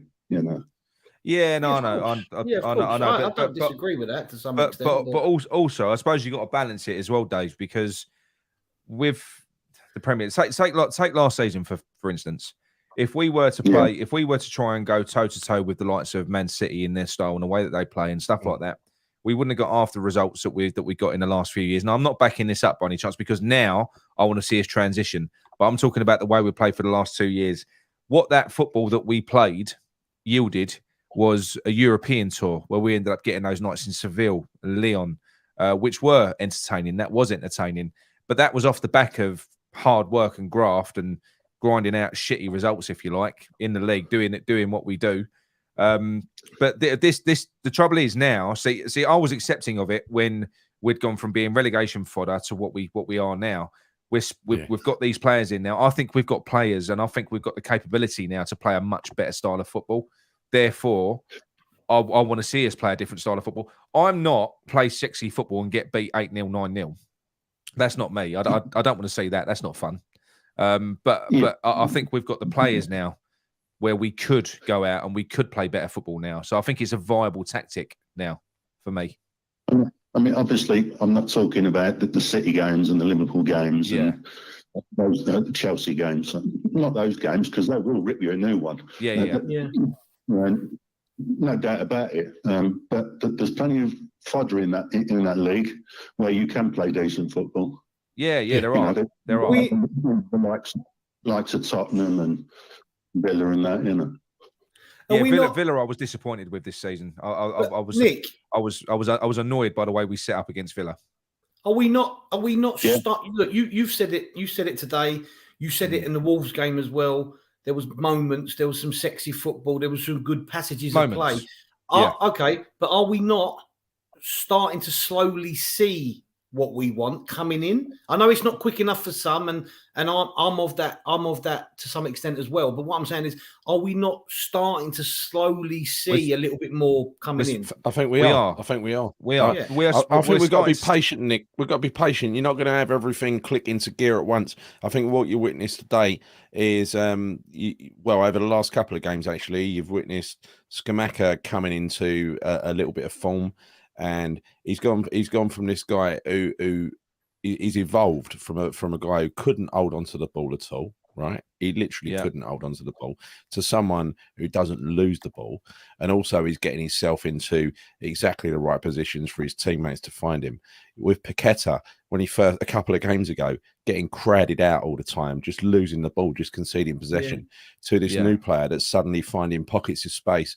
This thing's got to evolve. It's going to be iterative, right? It's going to get better and better and better. It will only get better and better. But my frustration is with that, Gary, and this is where I think that this is all bollocks. And I'm going to be honest now, because like I said earlier on, and I've said it again, if we're going to evolve and try and truly change our style on play a passing game, if he's got any intention of doing that, then he would be making changes. Because what's holding us back and why this is slow and why it's iterative is because we've got a fucking player in the middle of the park that is disruptive, that is an immovable object in the middle of our fucking team, the heart of our team, that doesn't allow us to play a passing game.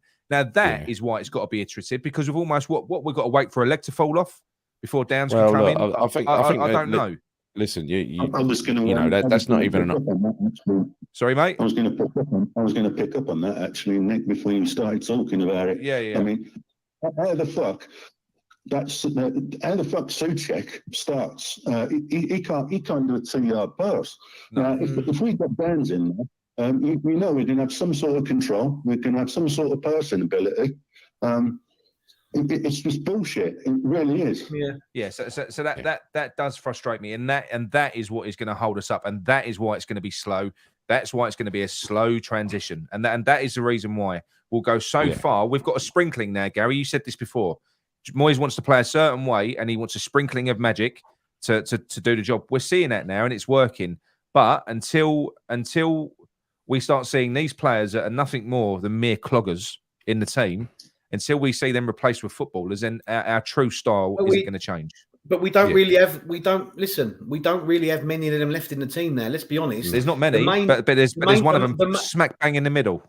Yeah, but Souček is, and I agree with you. Souček now is the main problem, because I agree with you, because the thing is that if you get rid of Souček and put Downs in, on paper, Rice and Downs are CDMs or whatever you want to call them, defensive midfielders, but they are the modern day CDM. They can play forward. Cultured. They can play quicker. Souček, to me, as well as he did when he came in, what he's become is he's become a little bit of a throwback to a proper old-fashioned CDM stopper who really can't do much else except probably put the odd tackle in and give the odd foul away. But apart from that, he's got no forward thinking. He's got no. He doesn't seem like he even wants to try and play. He made one. I've got to say, he did make one fantastic pass today throughout the whole game. He played a long ball, about a 30-yard ball. And I looked at that and I thought, why don't you do it regularly? It's like he's fearful of doing the forward-thinking stuff a little bit, you know? I don't think he trusts himself anymore. I don't think he trusts himself. I think he's out of his depth now. Do you know something? I'll be honest with you. I actually feel sorry for him at times now, because in the last game, the Wolves game, right? Sorry, Dave. We'll come back to you in a second. I'm just going off on one now. In the Wolves game, Souček was playing quite well. He was defensively. He was doing good stuff. He was, and I think he knew that, and he was kind of motivated. He was going, and then he made a shit pass. And you know what? You saw his heart sank. He's literally his face went. It's like he knew. It was almost like, oh fuck, not again. Yeah. It was a bad pass, and I think it was Gio from Hamish Chat that said he was over that part of the ground, and he said all of the fans over that side of the ground where he was were encouraging him. I think because they could all see he was picking up. He was, they were kind of on his side. But that's the thing. I think with him now, I think his confidence. I think he's playing with. Yeah. He's playing with players that are too good now. He must imagine him with fucking Rice and Paqueta and Scamacca in a training drill, for fuck's sake. No, you're right. It's nothing personal. We all like the guy. We all like the guy's character and everything else, and lovely bloke and everything, gentle giant. But yeah, I think from a talent perspective, the team might have moved past him now. Yeah, no, I think we have evolved, and he was a good player for us once, but yeah, but anyway, Dave, what your expectations against Southampton at the moment? Because Hassan Hüttl's on the ropes, and he could get sacked. Yeah. He could get sacked. One thing I will say before going to that Southampton question, the game hasn't changed in in what, 100 and something years. Yeah. Defenders tackle, midfielders pass, and strikers strike. Yep. So you tell me why Souček is in that midfield. I don't know. I think he was very effective when he came into a team that was underperforming and not running a lot. And we played a style of football that suited him, which was smash and grab, because he was giving us he was giving us that aerial threat. Exactly. Yeah. That's all right if you want to play that sort of football. Yeah. But I don't want to see that sort of football. Thank God Lingard joined Forest, because he would have been playing starting every game. Epic hash time was just illustrated exactly why stats are bollocks. Right. His overall passing accuracy, this is Souček, right? Was 80%. By comparison, Emerson and Scamacca had around 60%. Okay, mate. So who had the better game then? Epic? Yeah, that's the thing. This is why stats are bullshit. Honestly. So does that mean? Yeah, I mean, yeah. You can make 2 passes and get 100%, can't you? Yeah, exactly. Yeah, they can be. But anyway, Dave, we're going to go shortly. So go on, looking ahead to Southampton. What are your thoughts on that one? What are you expecting? Apart from the football, what about the result? I think it's irrelevant as to how shit they are. We don't do well against them. No. Yeah. I know that. I would not be surprised if we got turned over. But then I won't be surprised if we played a bit of noisy football and nicked a 1-0. Yeah. I've seen a few wins down there in recent years, and it's a happy hunting ground for me, and I'm going. I've never had a good day. No, you've been lucky with wins. I've been there 3 times. Very lucky down there. Yeah. Always lost when I've been. Yeah. It's a shit place to go and all. I got lost from the fucking stadium last time we went there. Do you remember? It was Mike Brennan, wasn't it? Mike Brennan walking me back. Last season, you got lost on the way to get back to the pub. Yeah. Yeah. But yeah. Anyway, Dave, we're going to love you and leave you, mate. Thank you very much for calling in. Dave. Cheers, Dave. And we will speak to you again soon, because we've all got to get up for work in the morning. Yeah. Lovely. Cheers for the call, mate. Thanks very much. Thanks, Dave. Cheers. See you later, Dave. Right. Okay. Right. The line is now closed. That's it. Thank you very much. You will still be yourself. charged. Please do not call. Yeah. Right, Gary. Would you like to close the show? Yeah. Go on. Thanks, everybody. It's been another good show. Thanks for your comments. Thanks for all your calls. And let's hope for a wonderful week with a win against Anderlecht, followed by a win against Southampton. Don't forget to join us in our daily shows, our daily rambles this week. Probably do previews and reviews as well. And if you haven't done so far, please subscribe to our channel, Claret and Booze. Hit the bell notification icon and give us a like. Until then, thanks, John. Thanks, Nick. Thanks all. See you all soon, and come on, you irons. Go on, you irons. Go on, you irons.